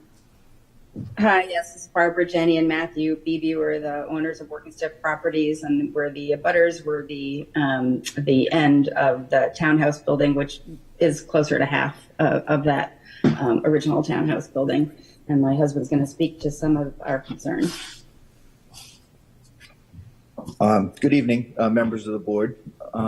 So we have a couple of concerns, actually more than a couple, but let's just go through. So the height, there's definitely a height concern for us at 9294 Pleasant Street, because the building now, if you look at the Court Street elevation, looms over the original roof of the Pleasant Street property, which would encompass Mr. Flores' property starting at 84 and going all the way to the end of the block, which is the portion of our building, 9294. So in the original plans, it looked like it was about 10 or 12 feet taller. But now with all of the penthouse addition on that side and the HVAC deck, if you look at that elevation now, it's so much taller than that historic building. It just doesn't seem like that's a good design element to be proposing, particularly in front of the HDC. And so this may not be the purview of the Board of Adjustment, but it's certainly a concern that we have in terms of giving relief for the height. And then we'd be speaking to this in front of the HDC as well. There are windows on that Court Street elevation which are not allowed by code. I don't know what Mr. Keene has got in terms of planning for fire-safe glass, but windows are not allowed by the IBC in less than 3 feet from the property line, and our property lines are essentially contiguous there with that CMU structure that's 3 stories tall, and our 1-story addition off the back of 9294 Pleasant Street, which is a tenancy for the salon that actually has frontage on Pleasant Street. And there's an array of solar panels up there and HVAC equipment that have all been permitted by all the boards in the HDC, obviously, because we have them there. And so at least one of those windows, even if somehow given permission, which I can't imagine it would be obscured by those panels.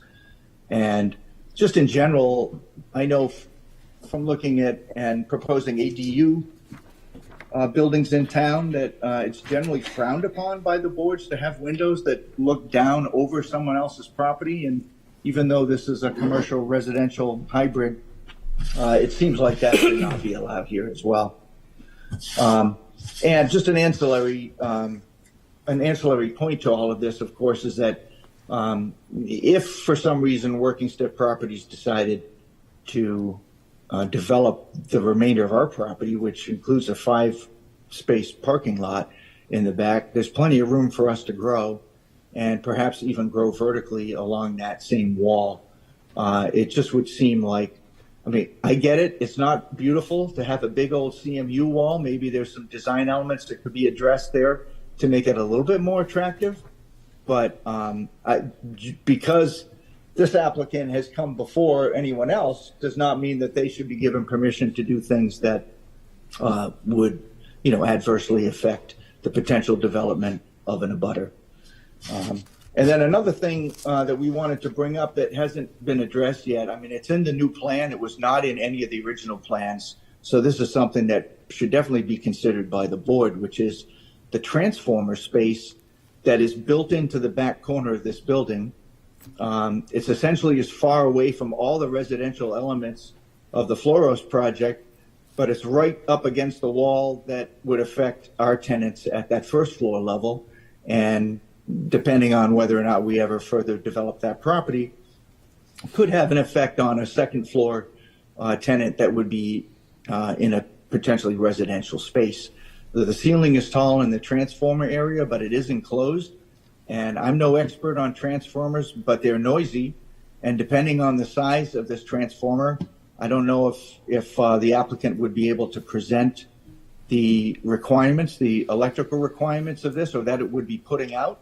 But it's possible that it could be pushing, greater than 68 to 75 decibels, which is, would be the equivalent of standing next to a hairdryer running all the time. So we'd be looking at the very least, if this proposal is given the go-ahead, for some sort of stipulation with a specific amount of decibels that would be allowed at the street level outside those doors, so that it doesn't affect, it's fine if it's going to affect the people inside the building of the applicant, but it should not affect the residents or tenants of the abutter. And I would just like to clarify that not only has the old State Street Saloon building become much larger than the original plans that were approved last go around. They've now raised it to match the height of the Times building, which certainly it was not originally. The back of the Louis building, also in this iteration, has gotten much taller and looms even over the peak of our townhouse building. So from the back of our property where we do have a patio, that height has gone up a story, an entire story, plus the deck and the penthouse really looming over. So I would definitely argue that does decrease the value of our property. So that mixed with potential noise and that incredible height is just a little too much for us to accept. Okay, thank you. Is there anyone else to speak to, for, or against? Okay. Then the public hearing is closed. And we're going to take a little break.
Okay, we are back in order. And it is in our hands. So, where would you like to begin? Mr. Rayam? Thank you, Madam Chair. So there's a lot of relief that's being requested for with this application. I'll kind of go through my thoughts on each of the sections. So first is sort of the building coverage and open space, which are really kind of tied together here. I think that there is a reasonableness to the request for the additional building coverage. It is almost 100%, where 90% is required. But at the same point in time, I think there's a decent enough argument that much of this lot has previously been developed in one way or another. That the actual ground coverage is not significant, and then any open space was never going to be terribly useful with the whole way that this block is sort of laid out, with both the applicant's multiple properties that are eventually going to get merged together, perhaps, and the neighboring property. So I think that is okay. The second is the shopfront facade glazing. I think the applicant has made a decent explanation there as to the reasons for that. I think the 70% is certainly a pretty high bar. I think when you look at all the renderings that the applicant has put forward, that they certainly have shown that it looks, first of all, a lot, of like what was previously there. We do understand there's also a strong desire to continue to have the appearance of the previous Times building that was there, which again limits somewhat of the amount of facade glazing that can happen. So again, I think overall, I would agree with the applicant on that. It's not anything that anyone would notice as a negative aspect to this project, and I think it is adequate. I'll skip over the height because I will go to the ground floor residential area. The 43%, where 20% is the maximum.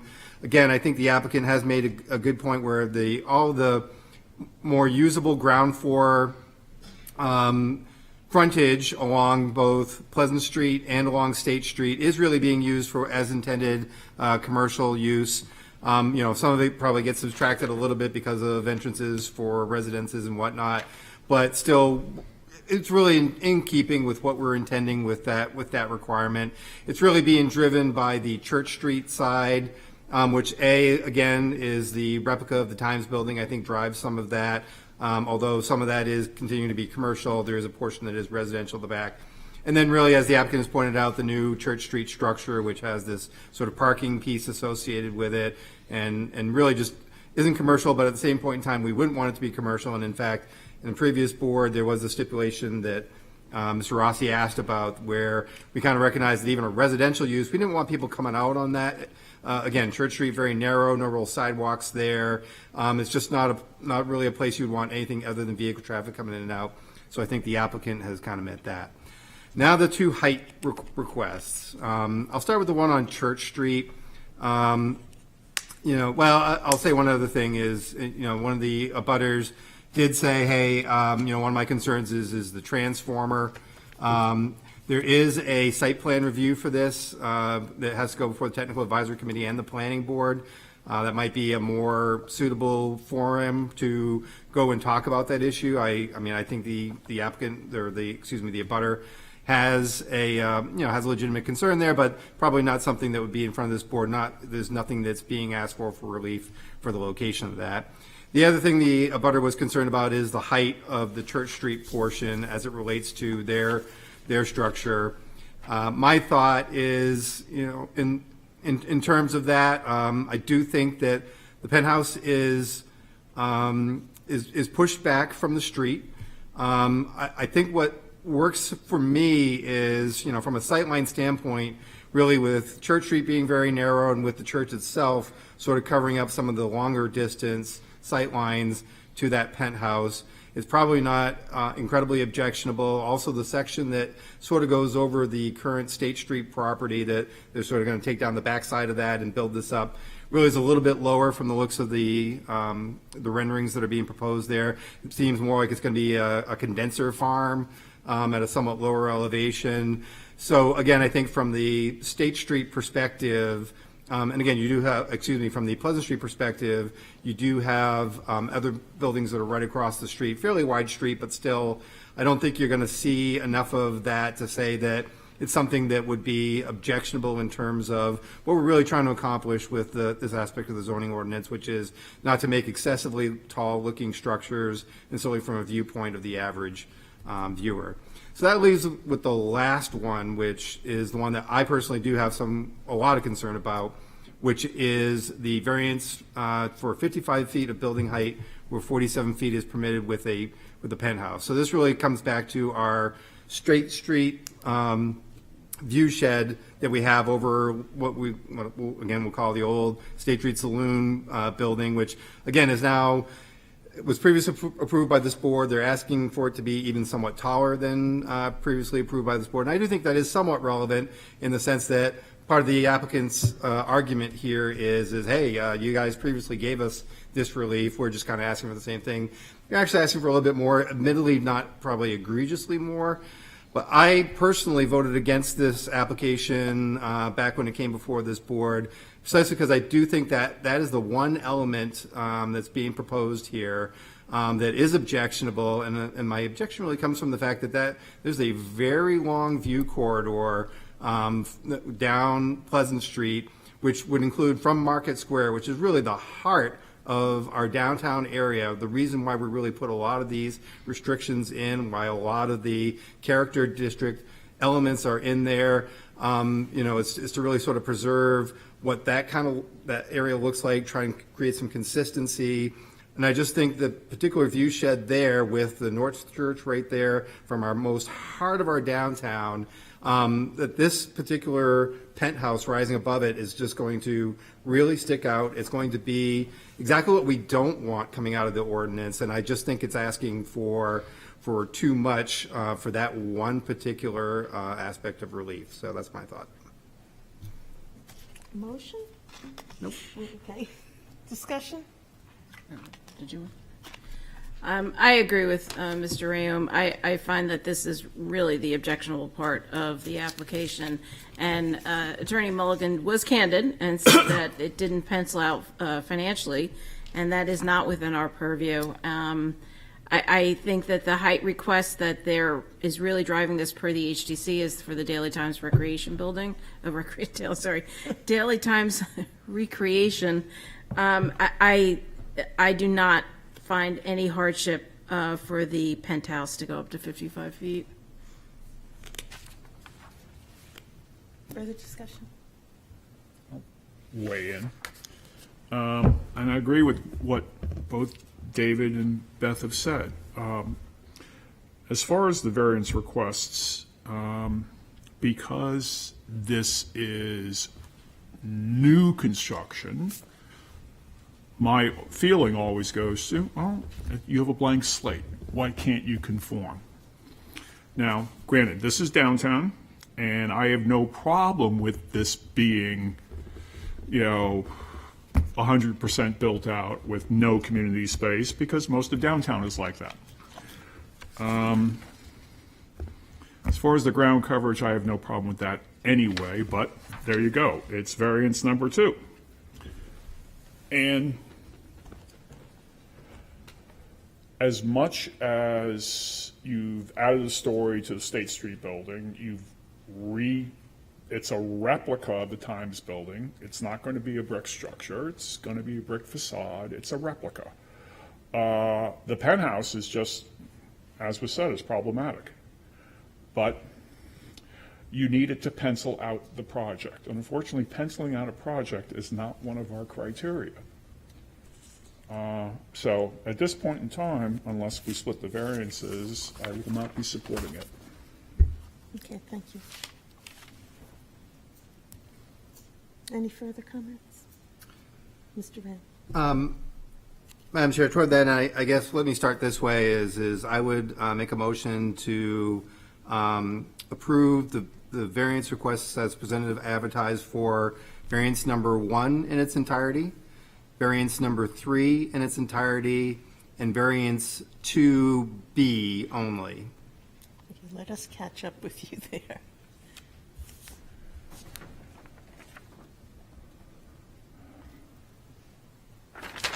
I'd second that. Okay. There is a second. Okay, thank you.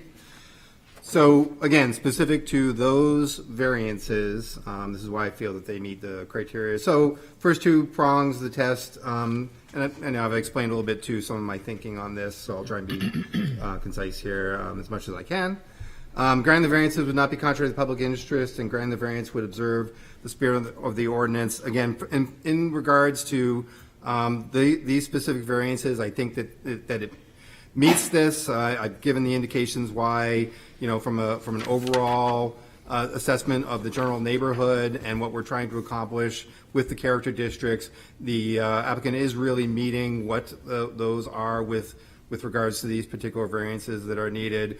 Church Street in particular, again, it does make sense that you're not going to want to have any commercial uses along that. The glazing seems more than adequate. It appears to be what you really are trying to accomplish with it. So with that, I think we're meeting it.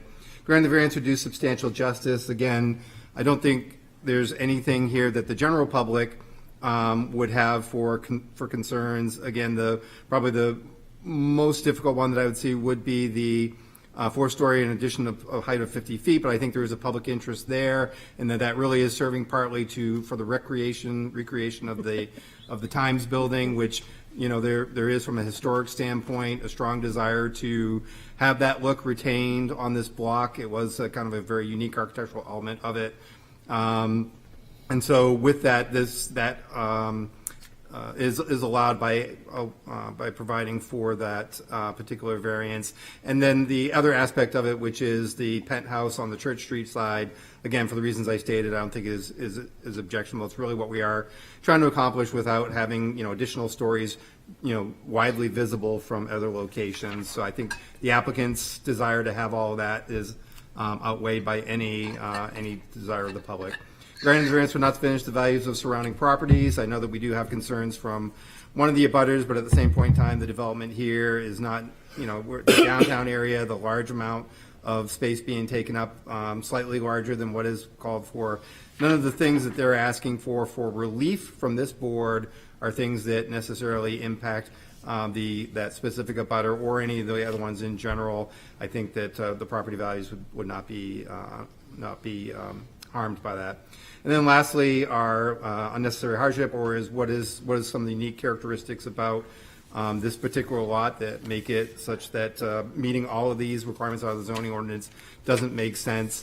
Again, some of the history of this lot and multiple lots coming together makes a lot of sense. It was a very heavily developed lot beforehand. What is being asked for is not excessive. There's really no value to the open space especially with like Church Street. We don't want to create anything inviting on the Church Street facade, which is probably the one that you would have the most flexibility of to draw people to an open space area there, again, because of its very narrow area width and the fact that it's not terribly accessible. The facade glazing, again, overall, it's a historical recreation in many ways of something that the public wants to have, so I do think that that's another unique characteristic. And then also the placement of the surrounding buildings, the overall view sheds that are available, I think is another unique characteristic of this property that allows the particular height variance that's being asked for with regard to the Church Street side to make sense. And then again, the residential, as we've indicated, one of the other, again, unique characteristics is that Church Street facade, where it does not make sense to require the commercial. So with that, I think there are some unique characteristics. What is being asked for is essentially in conformance from a use standpoint with the zoning ordinance. So with that, I recommend approval of the specific variances that I have specified. Thank you. Does the second have anything to add, Ms. Mead? Nope, that's good. Okay. Could I just ask again which variances were Yep, so, sorry, Mr. well, do you want to read that back, or do you want me to read it? So I have 1, 2B, and 3. 1, 2, To be. B, or not to be. 3. Okay, thank you. Yes, do you need more clarification? Yes. I think I do. Okay, No, not on that. I think okay. I understand the motion, but I'm a little confused. Looking at the drawing, it looks like the Times Building facsimile is at 53 feet high and on the Pleasant Street side. So if we exclude something that allows that, is that building then limited to, I think it's 45 feet in that zone, which sort of defeats our argument that we're willing to let the facsimile building get built. I'm a little, Is that understanding your? So my understanding from the discussion from Attorney Mulligan was that that height variance along Church Street was intended to also cover the facade for the replica Times Building. And again, don't forget that our height ordinance requires a strong understanding of multidimensional calculus to be able to fully appreciate it. So, I mean, I don't know. I'm presuming the planning department kind of worked through that, but. Well, I think 2B is part of that's covered in the motion. Is your intent?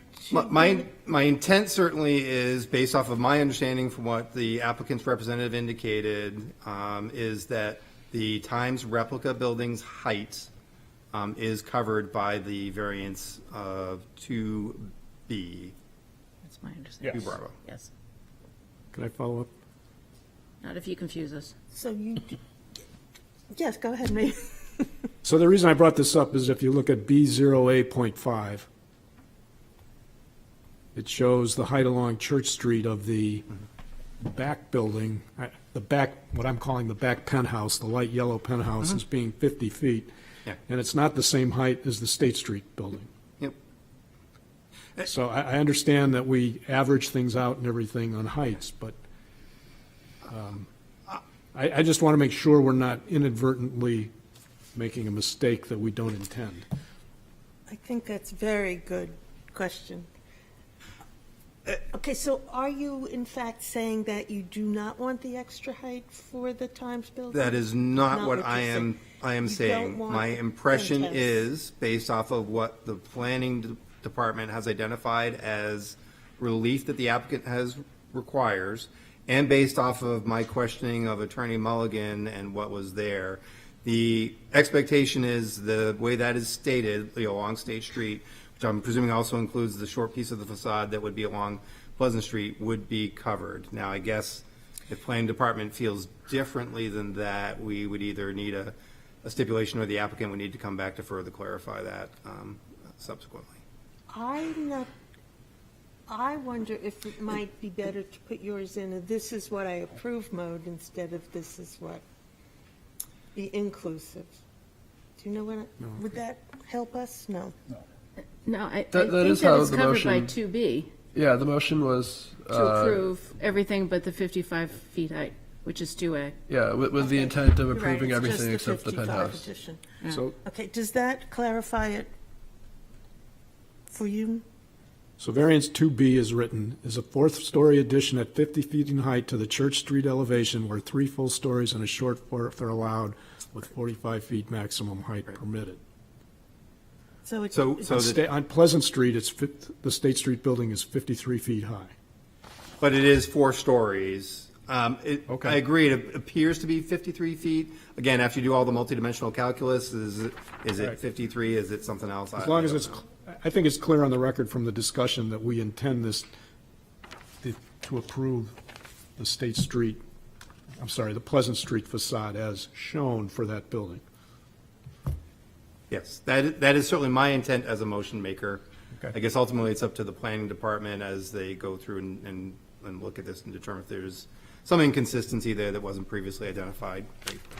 That's certainly the intent of my motion. And again, the 2A motion, there's no motion on the floor with regards to that, so we don't know what's going to happen with it yet. But no.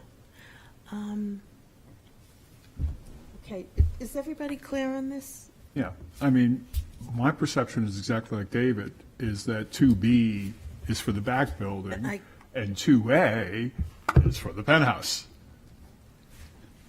Yeah. Regardless of what the people of Portsmouth, in the form of the HTC, say. Okay, Okay. So the effect of this motion would be to disallow the penthouse, but No. allow the other. No, no, that is not the effect of Okay. this motion. This motion is to allow everything but But. that one item To approve it. to approve it. Right, okay. Is there further discussion? Okay. Mr. Neese, Yes. Mr. Mano, Yes? Ms. Margerson, Yes. Mr. Ram, Yes. Mr. Rossi, Yes. Mr. Mattson, Yes. and the chair votes yes. See the planning department tomorrow if you. No, we have to. There's one more. Have Do one a more? motion for 2A, I'm sorry, go ahead. David. Yes, Mr. Rossi. No, never mind. I'm not going to do it. Okay. Unless somebody else do it. Why don't we have Mr. Ram do it? Not you, No. Mr. Rossi.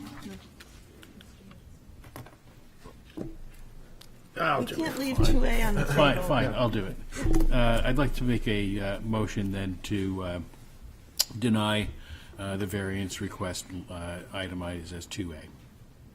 Is there a second? Second. Okay, thank you, Mr. Mano. Go ahead, Mr. Rossi. Okay, the request only needs to fail on one criterion in order to merit being denied. And the hardship criterion is where I go on this one. All of the rest of the variance requests are driven by a desire to be consistent and true to the original historic nature of what had been there before.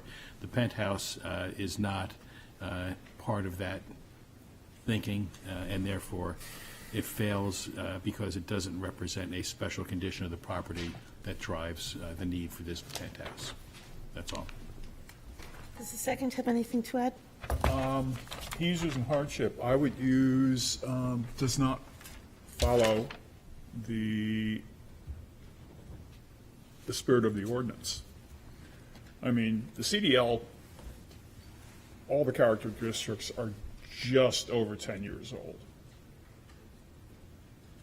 And, I mean, hey, everybody came together and said, we want this, and this, over days of meetings.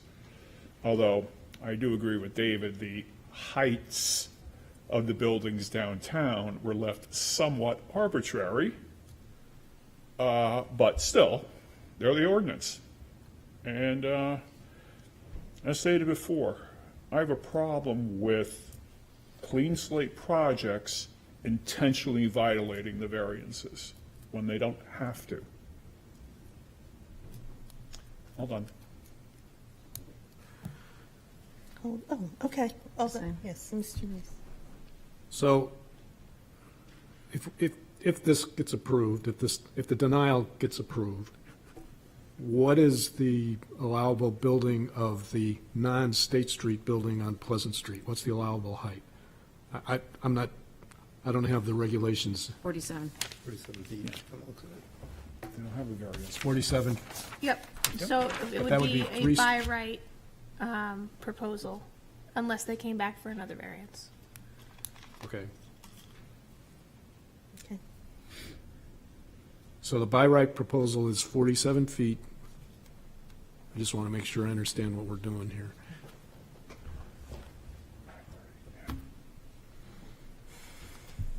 So it's 47 feet with a penthouse on it, right?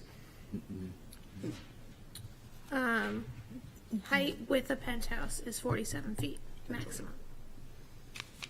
I mean, we don't have an alternative proposal in front of us. All we Right. could say is either this meets the criterion or it doesn't. And I'm saying that it doesn't, and if there's an alternative proposal in the future, it merits future consideration. I guess I'm trying to understand what would be allowed without an alternative proposal. If I may, Madam Chair, so. Yes, please. and- Or planning department can weigh in as well, but, so 3 full stories and a short fourth, which the current proposal of that facade is three full stories and a short fourth. Okay, thank It's you. the penthouse above it that is, or it could be shortened down and make it, put all those stories in a shorter structure, but make sure you're no higher than 47 feet. It's the applicant's choice. Okay, thanks. I personally prefer not to speculate on something that's not before us. We have a particular proposal before us, and my motion is to deny that one variance. Mr. Mayor? Yeah, if I could just add, perhaps, if the intent is to basically allow everything here except for the penthouse, even though what was advertised was 55 feet, we could make a motion to approve something less than was advertised, because it's not as much relief, I think. Or is that not, is that getting too? On what basis would we do that? I would be hesitant because there isn't Okay. a proposal for a lesser height in front of us. Okay. And I am going to take a slightly different tact here, that despite what the numbers say, I don't believe this penthouse is going to be visible from any place. And so, well, if you look at it from a distance, it's back. And Then we can vote differently. But I would disagree, this because you was the could see. discussion we had for a long time when we Yep. did this the first time. And judging by their longer view pictures, it really is not visible. So, Just call the question. okay, let's call the question. A yes vote denies 2A. A. Yes, a yes vote denies 2A. Mr. Neese? Yes? Mr. Mano? Yes. Ms. Margison? Yes. Mr. Ram? Yes. Mr. Rossi? Yes. Mr. Mattson? Yes. And the chair votes no. So, there you go.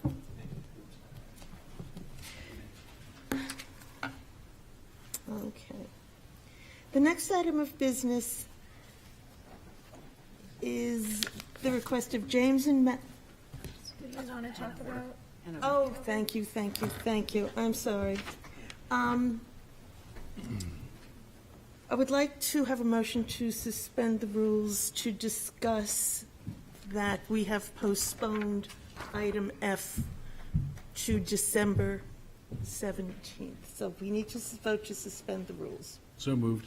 Is there a Second? second? Okay. I don't usually do that. Well, all in favor? Aye. Aye. Okay, opposed? No.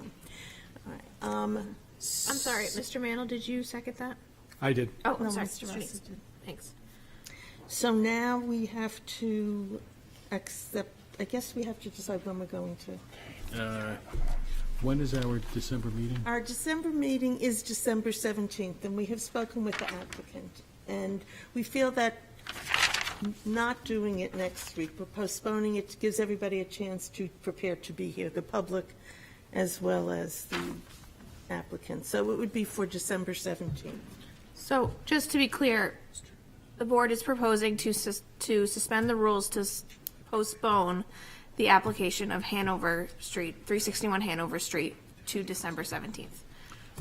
Those are two separate motions, right? Yes. First, we suspend the Yes, rules. sorry, so- first to Out of suspend, order. and now they're We just, have to actually Now I vote would- on the details. Yes. I would like to make a motion Okay. to suspend consideration of item F until the December 17th meeting of the board. Is there a second? Second? Okay, thank you. All in favor? Aye. Yes, Good question. Okay, I'm it's not so going to odd be that not in favor, but will that be the first application heard that night because it's old business? it will Correct. be. Okay. And then I think that we may want to just consider how the rest of the agenda We looks. discussed Yeah, that. because I think it will eat up a lot of time. We're so. going to try to make that Yeah. a Christmas present, okay? Yeah. So, all in favor? Aye. Okay, opposed? No. All right.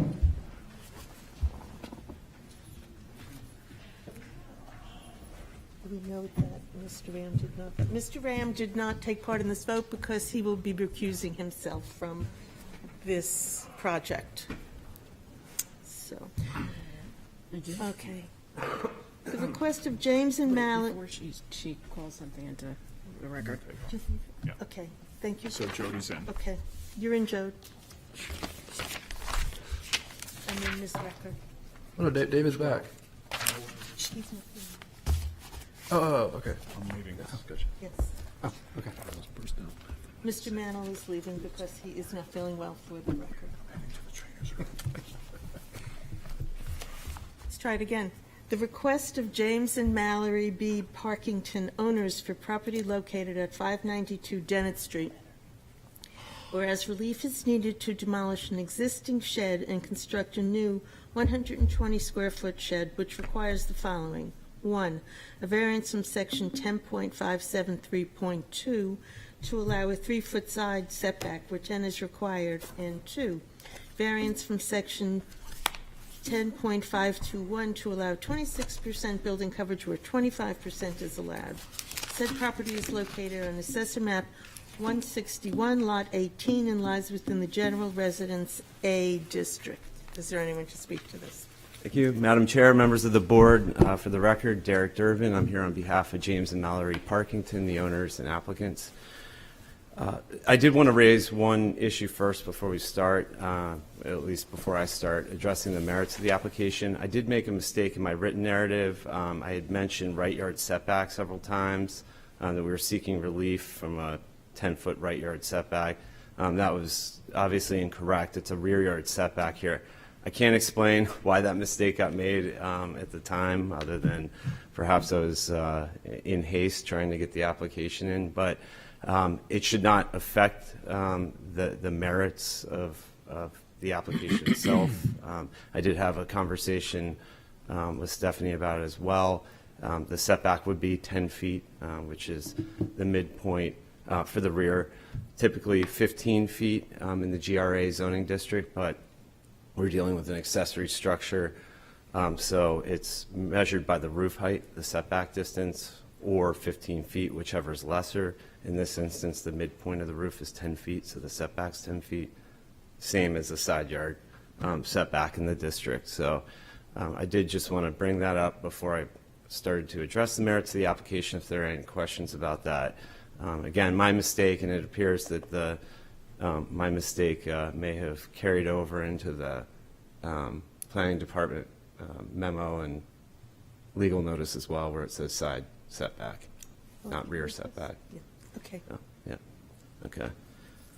So the property we're discussing is at the intersection of Dennett and Whipple Streets. It's a 7,980 square foot lot, corner lot that contains a single family home and ADU that the Parkingtons live in. There's an 8 by 8 foot shed located in the rear yard of the property. That's the shed the Parkingtons would like to demolish and replace with a slightly more functional 10 by 12 foot shed in the same exact location.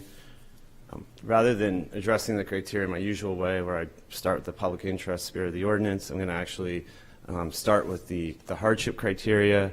Reason being is that I think the special conditions associated with this property are relevant and are a common thread throughout all the criteria. So starting with that, Whipple Street is a short connector street between Dennett and Tilton. For those of you that are familiar with the neighborhood, there are only 4 properties that have frontage on Whipple Street, but none actually have a Whipple Street address. The street itself is quite a bit wider than the pavement would suggest. It extends into the driveways, front yards, and a lot of the landscaping associated with the properties with frontage on it, including the Parkingtons property. We did a calculation. It's about a 2,550 square foot section of the right-of-way that's actually assimilated into the Parkingtons' front yard, includes their driveway, yard, landscaping. If building coverage actually took into account that additional area, what we're proposing would be at 19.5%, and obviously no variance would be needed. The footprint of the shed is marginally larger than what exists today, but it will be buffered by a 6-foot high fence, which already exists. The Parkingtons maintain it's on their side of the common boundary. The shed will also line up with the rear neighbor's 2-car garage. It's a detached 2-car garage structure that actually sits above the existing shed and would sit above the proposed shed. So for these reasons, the special conditions of the property, there is no fair and substantial relationship between the general purpose of the ordinance provisions and their application to the proposed shed. I would also submit to the board the proposed use is reasonable. Accessory uses like this are permitted by right within the zoning district. absent the need for dimensional relief here. Granting the variances will not be contrary to the public interest, would observe the spirit of the ordinance. Purpose of the building coverage limitation is to prevent the overcrowding of structures on land. In this instance, there certainly wouldn't be any overcrowding of structures on this property. The relief that they're seeking is equivalent to 56 square feet of lot coverage. The lot coverage for their property at 25.7% is consistent with surrounding properties, and I won't get into it, but I did put an exhibit with the written narrative I submitted that demonstrates, based on the city's assessing records, that the surrounding, the average of the surrounding properties is 27%. The primary purpose of requiring minimum building setbacks preserve light, air, and space of abutting properties. For the reasons I've already discussed, the light, air, and space of the rear property to the property of the rear will not be impacted by a slightly larger shed. So for these reasons, the essential character of the neighborhood will not be altered. Certainly no threat to public health, safety, or welfare. Substantial justice will be done by granting the variances. Can't foresee that there would be any gain to the public by denying them. The existing shed is approximately 30 years old. That's what this shed will replace. So I would submit to the board that the loss of the applicant is not outweighed by any gain to the public by denying the relief sought. Finally, the value of surrounding properties will not be diminished. Aesthetically, the new shed should only, if anything, add value to this property, but also surrounding properties. Probably won't have any impact at all is probably what I would surmise. So for these reasons, I hope you'll approve the variance requests that are before you. Happy to answer any questions you have. Other questions? Okay, thank you. Thank you. Is there anyone in the public who would like to speak in favor of this petition? Is there anyone who would like to speak in opposition? Anyone who would like to speak to, for, or against? Okay. The public hearing is closed. Thank you, Mr. Rossi. I'd like to make a motion to approve the application as presented and advertised. Is there a second? Second. Okay, thanks. Okay, in this situation, we have an application which really represents essentially maintaining the status quo on the property, replacing an older shed with a newer shed. The changes in building coverage are de minimis. It's one of those decimal point changes that we always scratch our heads over as to these sorts of applications. And the rear yard setback is not changing from the existing condition. So those are the facts. The granting of the variance would not be contrary to the public interest, nor would it or it also would observe the spirit of the ordinance. There's no aspect of these two items of variance that in any way work contrary to the public interest. They don't present any new hazards, no traffic situations, no hazardous emissions or anything like that that would be considered detrimental to the public interest. The granting the variance would do substantial justice. Since there is no impact on the public, any loss to the applicant would not be outweighed by a loss to the public, and therefore this criterion is also satisfied. Granting the variance would not diminish the values of the surrounding properties. By and large, this shed won't even really be visible to the surrounding properties, and it abuts up against an also kind of encroaching garage on the neighboring property, so there's really no issue there. Literal enforcement of the provisions of the ordinance would result in an unnecessary hardship. I would say that the special condition of the property is the fact that the shed is not really visible from to any major extent from Whipple Street or Dennett Street, and therefore that is a special condition that makes these particular changes totally acceptable. Does the second have anything to add? Nothing to add. Okay, thank you. Is there any further discussion? Okay, then a yes vote approves the shed. Ms. Record? Yes. Mr. Neese? Yes. Ms. Margison? Yes. Mr. Graham? Yes. Mr. Rossi? Yes. Mr. Mattson? Yes. And the chair votes yes. Thank you for your patience. Thank you So for the next item straightforward of application. business is the request of Stephen A. and Catherine Singler, owner, for property located at 43 Holmes Court, whereas relief is needed to construct a new single-family dwelling, which requires the following.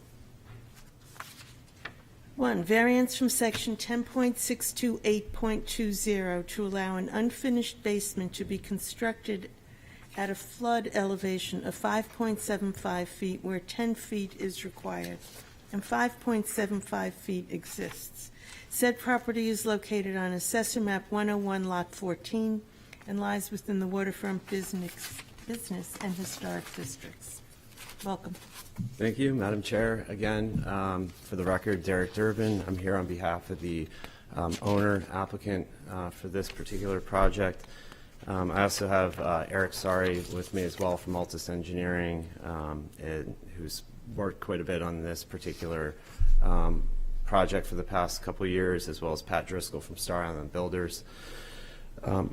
So if there's any questions I can answer related to the site itself, they're here as support. So I can tell you, I think the last thing that the applicant or the owners of this particular property wanted to do was to have to come before this board for a third time on the same project. Trust me, there was trying to find ways around having to do that. Unfortunately, it became necessary, as I've articulated in the narrative that I submitted with the application. As this board is likely aware, this particular project at 43 Holmes Court has already been reviewed by and approved by the HDC, recommended for approval to the NHDES by the Conservation Commission, and ultimately the NHDES issued a wetlands dredge and fill permit for the project in April. However, with a condition that the applicants move the house 1 foot further back from the water than what was originally proposed and approved by this board with the variance request in December 2022.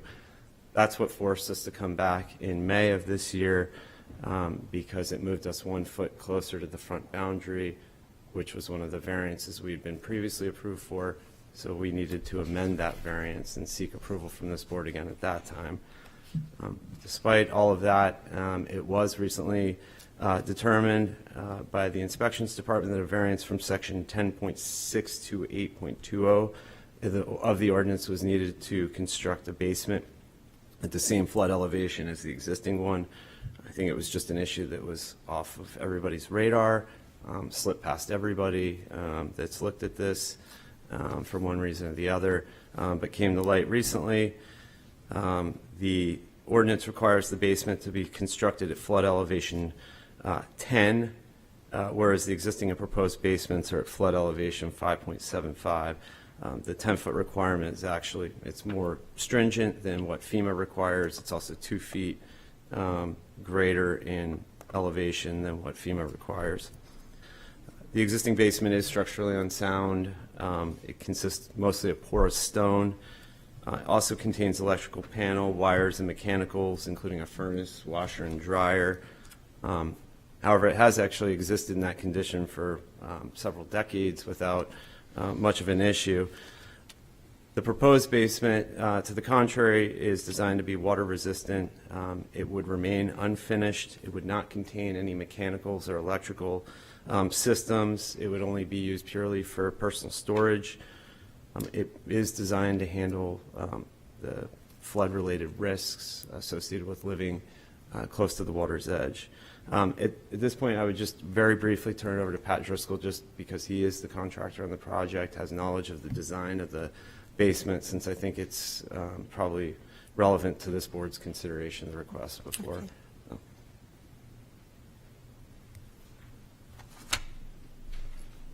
Thanks. As you mentioned, Pat Driscoll, the owner of Star Island Builders. Just a couple of quick notes.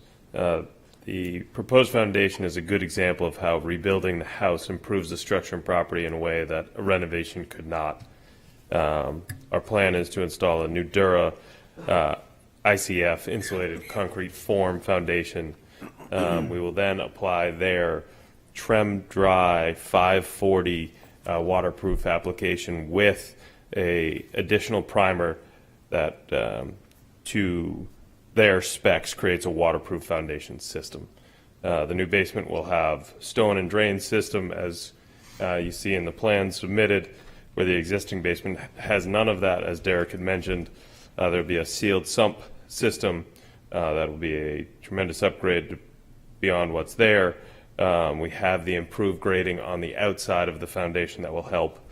And also, as Derek mentioned, once again, the existing basement is at that same elevation. So we're not trying to go lower. This elevation has been there for decades, and we're just trying to keep that and create a storage system. No mechanicals or anything will be underneath there. We've talked with Paul in the inspection department multiple times about this plan. Do you guys have any other questions for me? Yeah, will the sump pump discharge to the city's stormwater? Yes. In the street? Okay. Yep. Other questions?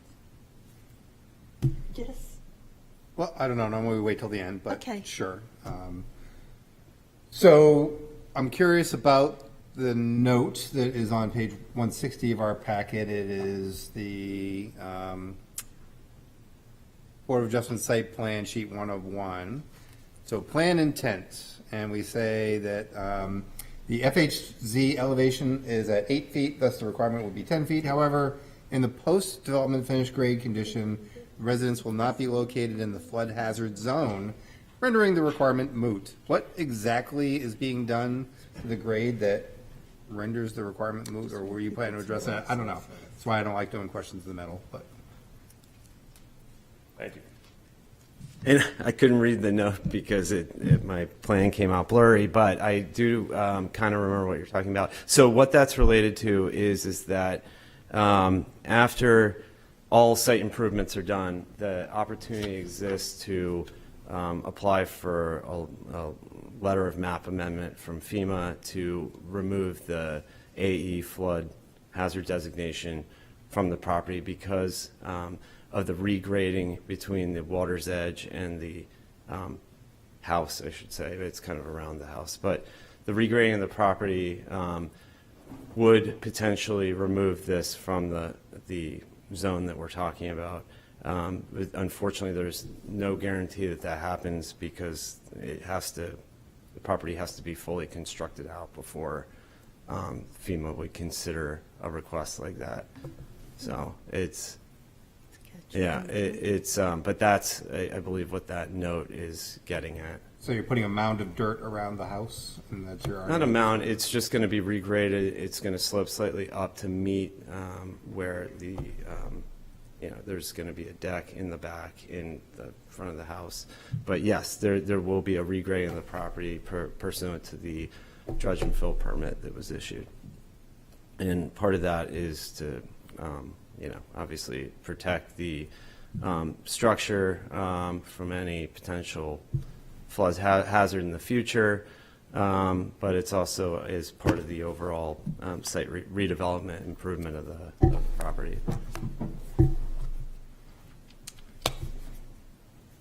Okay. Okay. So to address the criteria, the spirit of the ordinance and public interest will be observed by granting the variance. So the primary purpose of this ordinance provision is to protect newly constructed buildings from flood damage, the risks associated with that. As discussed, the proposed basement is designed to handle those risks and also designed to protect the rest of the structure from those risks as well. As far as the applicants are aware, or as far as their knowledge extends, the property doesn't really flood.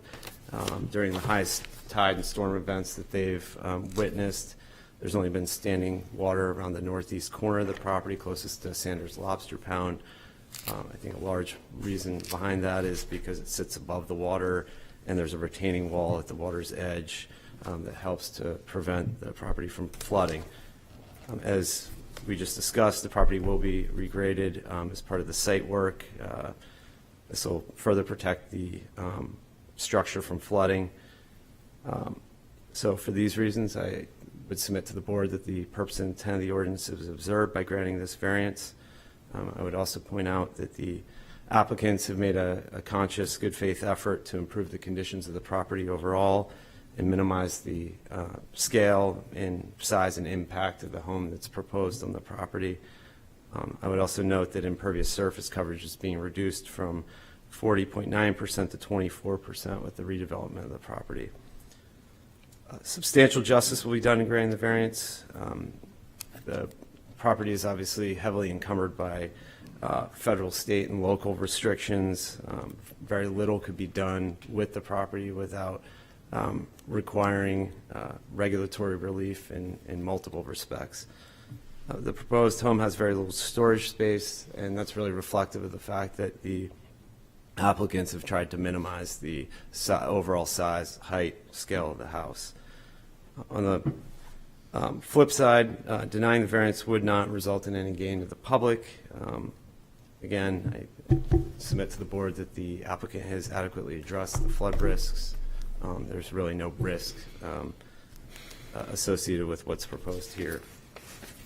So for these reasons, denying the variance would constitute a loss to the applicant that's not outweighed by any gain to the public. Surrounding property values will not be diminished by granting the variance. Board's already determined on 2 prior occasions that the redevelopment plans will not negatively impact surrounding property values. Allowing a basement at the existing elevation of the existing basement would certainly not have any tangible impact on any of the surrounding properties. Literal enforcement of the provisions of the ordinance would result in an unnecessary hardship. We've discussed at length over the past couple of years the special conditions of the property. From a regulatory perspective, it's essentially unbuildable, but for the fact that it has a single-family home on it. The property also sits slightly above the water, is protected by a retaining wall, which is relevant to this particular request. The basement, existing basement elevation is at the same elevation as the proposed basement. What's proposed is a significant upgrade over what exists. I would also point out that it will be 1 foot further from the water per the DES requirements than what exists there now, to the extent that that provides any additional protection. So as a result of these special conditions of the property, there is no fair and substantial relationship between the general purposes of the ordinance provision and its application to the proposed basement. I'm happy to answer any additional questions the board has. Hope that you'll approve the variance that's before you tonight. Any additional questions? So, Attorney Durbin, I'm trying to sort of summarize your arguments here about the floodplain elevation. And I think in essence, it seems like you were building a basement that could accommodate water intrusion by moving all of the electrical and all of those things out of the basement. Is that a fair characterization? I know that's Strawberry Bank, for instance, is doing that. Yeah, I think it's a fair characterization, absolutely. In the event that it was to take water on, because the water, as we will not say waterproofing, because nothing seems to ever be waterproof, but the water resistant elements of the construction do not work for whatever reason. Yes, it would be so that there's no threat to the structure and anybody in it. Yeah. Okay. And I mean, you couldn't just raise it up 10 feet. I mean, that would be an impossibility, or? Yeah, well, I mean, it would obviously require redesign of the plans, but the practical part of it is that it would create a unnecessarily tall structure, basically, and they've tried to minimize that scale so that it fits in with surrounding properties, not to make it too tall. Also, you start adding design elements that are probably not historically consistent, stairs and elements like that, to get to certain parts of the house that would need to be elevated. So, I mean, those are the design reasons. Obviously, we'd have to go through another approval process, but what we have here is to provide just enough headroom to go in the basement and walk, basically, instead of like crawling in. Yeah. Just one last follow-up question, and this is just maybe more a question for city staff. I'm sorry to bring this up, but this is the waterfront business district. Yes. And the variance that we gave you folks was in December 22. Yeah. For an expansion of a non-conforming use. Isn't it correct that that might be expiring soon because the building permit hasn't been pulled? Did it get renewed with the last one, Derek? I can't remember. I don't know what the practical impact of that was. I don't know. It would just be a new variance, so I think it technically. Peter, would you like to help us with this? Peter Britz Yeah, and is I'm not here. sure as well, the building permit has not been issued. It's been applied for, but then it was being held so we could come here, basically, yeah. Yeah, so they might have till December. Yeah, 2 years. As far as I know, they have until December 20th to pull the building permit. Yeah. I don't see that it was sort of reiterated in the May application. That's. Yeah, It's and which is, in my mind, is fine, and they have until December 20th to get that building permit, and if not, they have until December 20th to come back for a, extension. So that's. Yeah, no, I get it. So there was another option that, as I understand it, in a very long conversation with Paul from the inspections department, some of which I followed, some of which I did not. But the other thing that he could have done was issued the permit, and then it was conditioned in some respects on relief being granted by this board. Instead, it was held essentially in abeyance so we could come before this board and not be put in a position, I guess, with the issuance of the permit, yeah. So I'm sorry to bring that up, but that really jumped Although out I at didn't me. totally follow what Paul was saying on the phone, and it was a very long conversation, so by the end I was sort of tailing off, but. Because this definitely is on the Piscataqua River, so. Yes. Yeah, it is, yep. And as Phyllis mentioned, we do have Peter Britz here if you guys have any questions specifically about, FEMA or the floodplain, anything like that. He He stayed is this available. long, so. Yeah. Throw him a question. Yeah, throw him a question. Maybe Peter could come and address us about the Do we want to applicant's close the public plans. meeting first? Well, that's right. Thank you. So- I guess we, do you Well, have I- more questions? Okay, I'm sorry. I do, yeah. Okay, that's fine. I Alright. thought we were And I would just say that I think that it's fair for the applicant and others to respond to what Peter may say, so I don't know if I want to do it after the public hearing closes. Okay, thank you, Madam Chair. So in my neighborhood, there was a subdivision that was created, had to go before the planning board. One of the homes was in a flood zone, and part of the planning board's stipulations was that that home would not have a basement as a result of concerns about its buildability in the flood zone area. Obviously, you don't have that site plan concern, being just a one-home renovation, but was consideration given to deleting the basement, which also could have gotten you out of this need for this variance? Yeah, I mean, it does delete, eliminate the need for variance. It just provides the applicants with very little storage space within the actual house itself, or in the exterior, because they've brought some aspects of the property in a slightly greater conformity with the ordinance. So it really does eliminate that element. This basement plan, the idea of having a foundation and a basement, the existing elevation, has been there all along. It's just that this aspect of the plans just didn't get caught, per se, or it didn't get recognized that relief was needed. Everything was designed around this, including the lack of storage space. I think it would take some very creative redesigning to try to find space. I mean, as I said, they've really minimized, and I know from being involved with this for the past 2 years that they've really tried to cut every aspect of this that could take this out of greater compliance with the ordinance that they can. Yeah, yeah. Hi again, Steve Singlar, homeowner at 43 Holmes Court. Just to share a little bit of the story, when we first looked at redeveloping the property, and we were working with really everyone on figuring out the best approach to it, one of the goals out of the gate was to keep the home in a similar look as it is today, but also minimize the height in order to get into code compliance. A lot of the work sessions that we had, the feedback from my neighbors and my one-on-one discussions with them, as well as in the public hearings, the discussion was always around adding too much height to that property, primarily to obstructing their views, plus the way it might change the waterfront view for a home that had been there for quite some time. So we were really restricted in the size of that home, but we originally had decided on two things. One, the current finished first floor elevation of the home itself is at 12.2 feet. Our goal was to try to raise that to 13, which we did in this proposal. So the first floor actually does come up another 8 inches or so.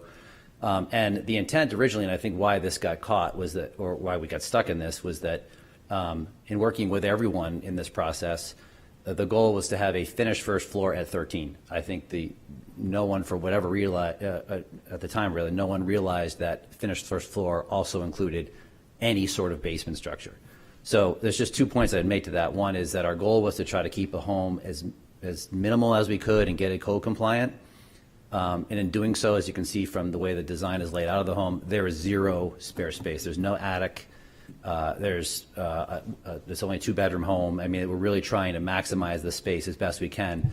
And so the whole purpose of having that basement in the first place was not for finished space for room, a workout room or whatever. It was just to have added storage. And the other condition that my wife and I had on that was making sure that structurally, which is why we wanted Pat here this evening, is to make sure that structurally we were putting in the best available products today based on the fact that this home is in fact near the water. So the material that we're using, the drainage system that was in place, keeping all the mechanical and electrical out of that space itself so that we'd have some place for added storage. Typically, your holiday gifts and bikes and those sorts of things that you put away in the wintertime. So that was sort of the backstory of this. And we spent a lot of time, and we had offered a lot of different design options. We were open to really anything that we thought historically would fit into that lot. In fact, we also own 39 Holmes Court. We offered to build a home similar looking to that property. Again, that really was going to change the neighborhood from our neighbor's perspective, not to mention the view, at least from the city and from the waterfront side. So we ended up designing a home that looks very similar to what it currently is today, just, code compliant. So that's where we ended up not getting up. I think even in this board, we talked about the ability to go higher. I think this home is at 29 feet, and I think the lot itself would allow us to 35, and we just opted to not try to push it. I think it's already going up about 5 feet from where it is today, and that was already concerning enough for us. Questions? Any other questions? Okay. Thank you.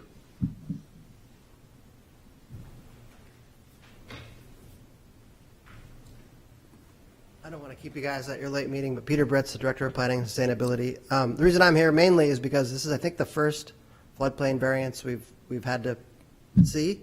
And I think they've done a good job the way they've designed the structure to be resilient to flooding. They've kept all the living space out of the basement. They've raised all the mechanicals out of the basement. If it was a commercial building, you could actually build it that way. Residential buildings don't allow that. That's why they need the floodplain variance. So that's why they're before you. I think their project makes sense for where they are and what they've gone to this point. If it was the beginning of the design process, I might not say that, but they've put a lot of time and effort into it. They've got a design that works for them. So I think it's why there is a floodplain variance section for situations like this, and also not sending them back to the HDC to make them redesign the project and start over too. So is there specific questions or anything about the process?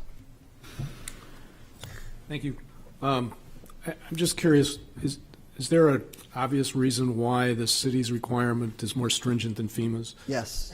And what is that? Coastal flooding and sea level rise. Thank you. So it's to address that. 2 years ago, we added 2 feet elevation to the area of the downtown that's in the FEMA flood zone, which is an 8-foot flood elevation. We made everybody build to 10 feet on new construction. And if it's a substantial reconstruction, they have to elevate 1 foot.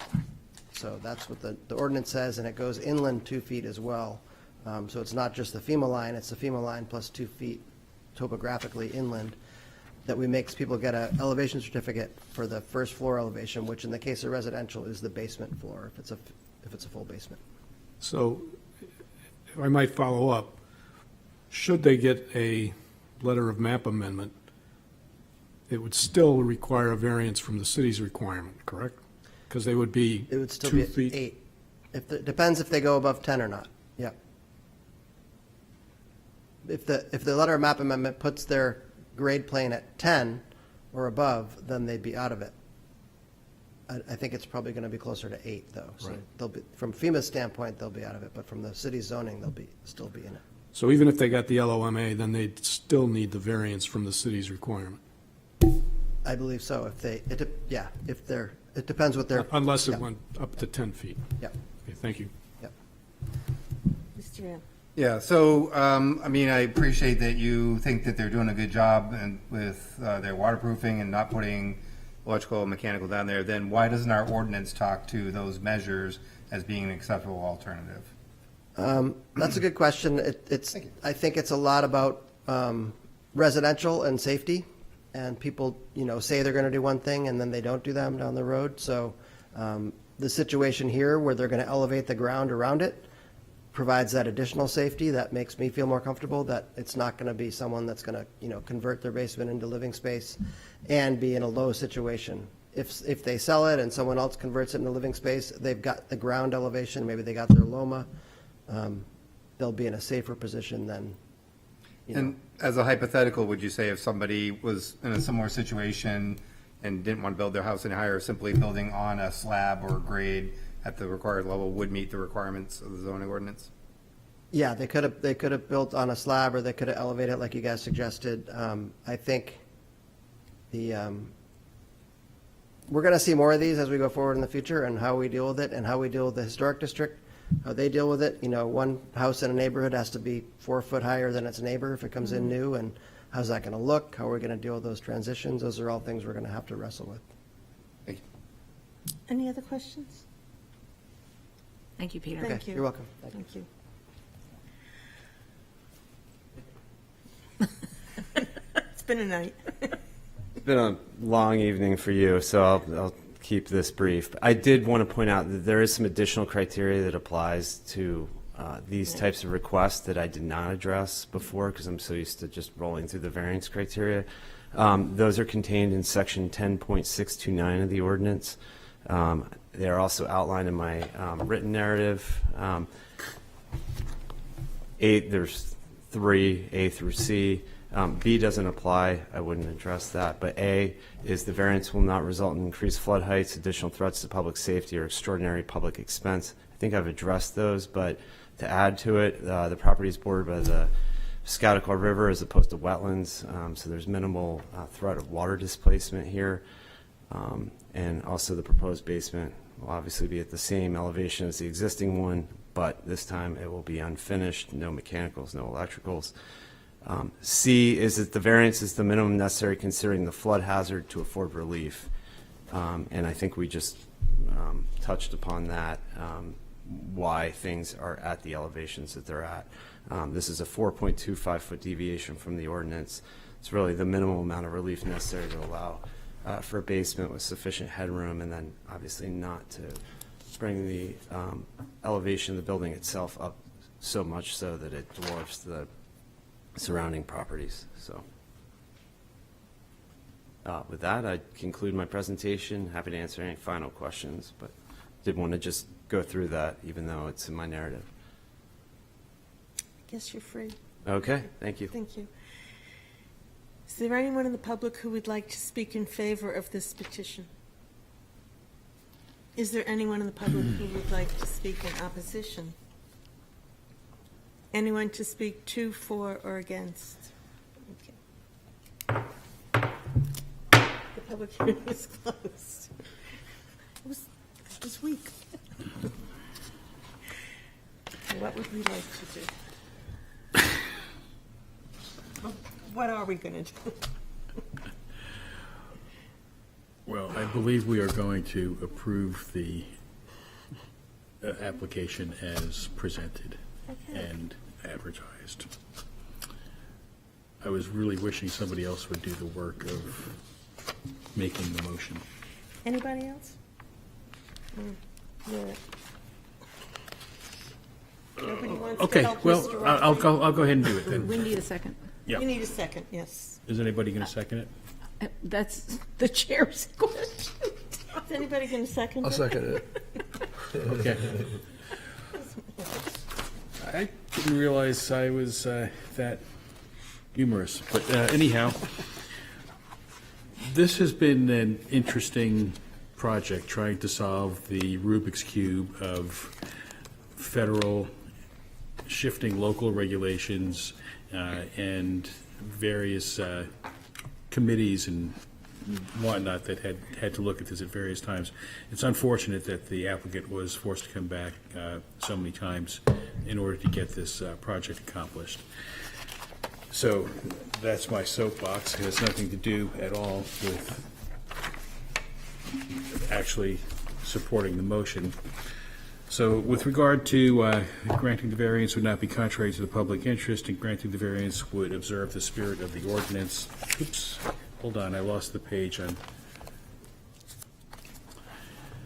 These are actually related to 10.629.2A with regard to A, B, and C, which really speak to whether or not this variance creates any exposure to the public for additional expenses or changes in floodplain or increases the risk of flood really to surrounding properties. And there's nothing about this proposal that does that, and therefore I believe that 10.23321 and 22 are also satisfied in addition to the requirements of 10.629.20. Granting the variance would do substantial justice because there is no impact on the surrounding properties, and also because the homeowners have, the property owners have taken particular pains to make the project as unobtrusive to the surrounding properties, the view of the water and all of that stuff. There really is no loss to the public that would outweigh the benefit to the property owners in rehabbing or replacing really a, as they described it themselves at various times, dilapidated property that really needed to be replaced. Granting the variance would not diminish the values of the surrounding properties. Again, since there's no creation of additional hazards, and we're talking about a basement. The basement obviously is invisible to the surrounding properties, and since the homeowners or the property owners, the applicant, have chosen not to solve the problem by increasing the height of the building, there is no conceivable impact on the value of surrounding properties, and therefore that criterion is also satisfied. And literal enforcement of the provisions of the ordinance would result in an unnecessary hardship because of special conditions that distinguish it from other properties in the area. Well, that's a little bit tougher. I think that the special condition in this case is that, I don't know if it distinguishes it from other properties in the area, but the special condition is the overlapping mosaic of regulations and requirements, some of which are shifting during the lifespan of this project being conceived, that just make it very difficult to come up with alternatives that can be stable throughout the lifetime of the planning and construction process. And that is a condition that I believe weighs into this particular requirement for a zoning variance in this property. So having said all that, I believe all the appropriate and necessary criteria have been adequately satisfied, and that is my motion. Mr. Rossi, did you address the additional criteria? I did. Okay, sorry about that. Yes. He specifically said 629. I missed that. Yes. I apologize. That's okay. Does the second have anything to add? Yeah, I would just add for the hardship that the ordinance doesn't account for the fact that the property will be substantially regraded, which kind of changes the situation and is a special condition of this property. And just to confirm for those the 10.629 criteria that this really is the minimum relief necessary needed for the variance to satisfy the flood hazard. Okay, thank you. Does anybody have anything else to add before we vote? You keep pointing at each other. Yeah, thank you, Madam Chair. I will not be supporting the motion. I know Mr. Rossi struggled with the hardship criteria. I struggle with it as well, and I don't see what is unique about this property. In fact, its location is probably even more concerning than some others, that says that it should not be subject to this requirement. The only reason why I can see that the applicant's basic argument is, I haven't built anything yet, but I'm pretty far down the line of designing this thing, and redesigning it would be somewhat difficult for me, and I really want my basement to put stuff in.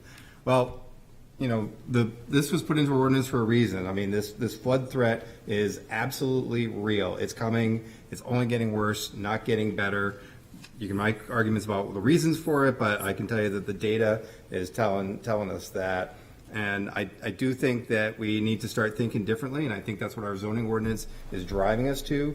And I think that we want to ensure that it would have to be pretty extraordinary circumstances to say that we would allow some type of relief for this.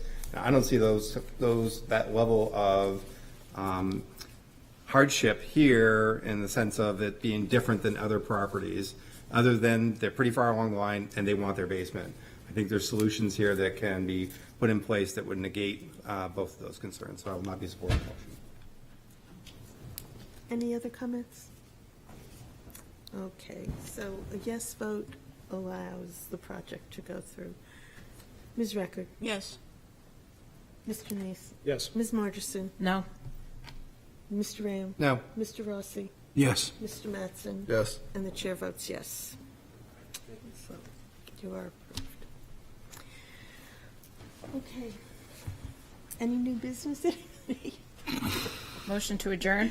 Motion to adjourn. Seconded. All in favor? Aye. Happy Thanksgiving. We'll see you on the 17th.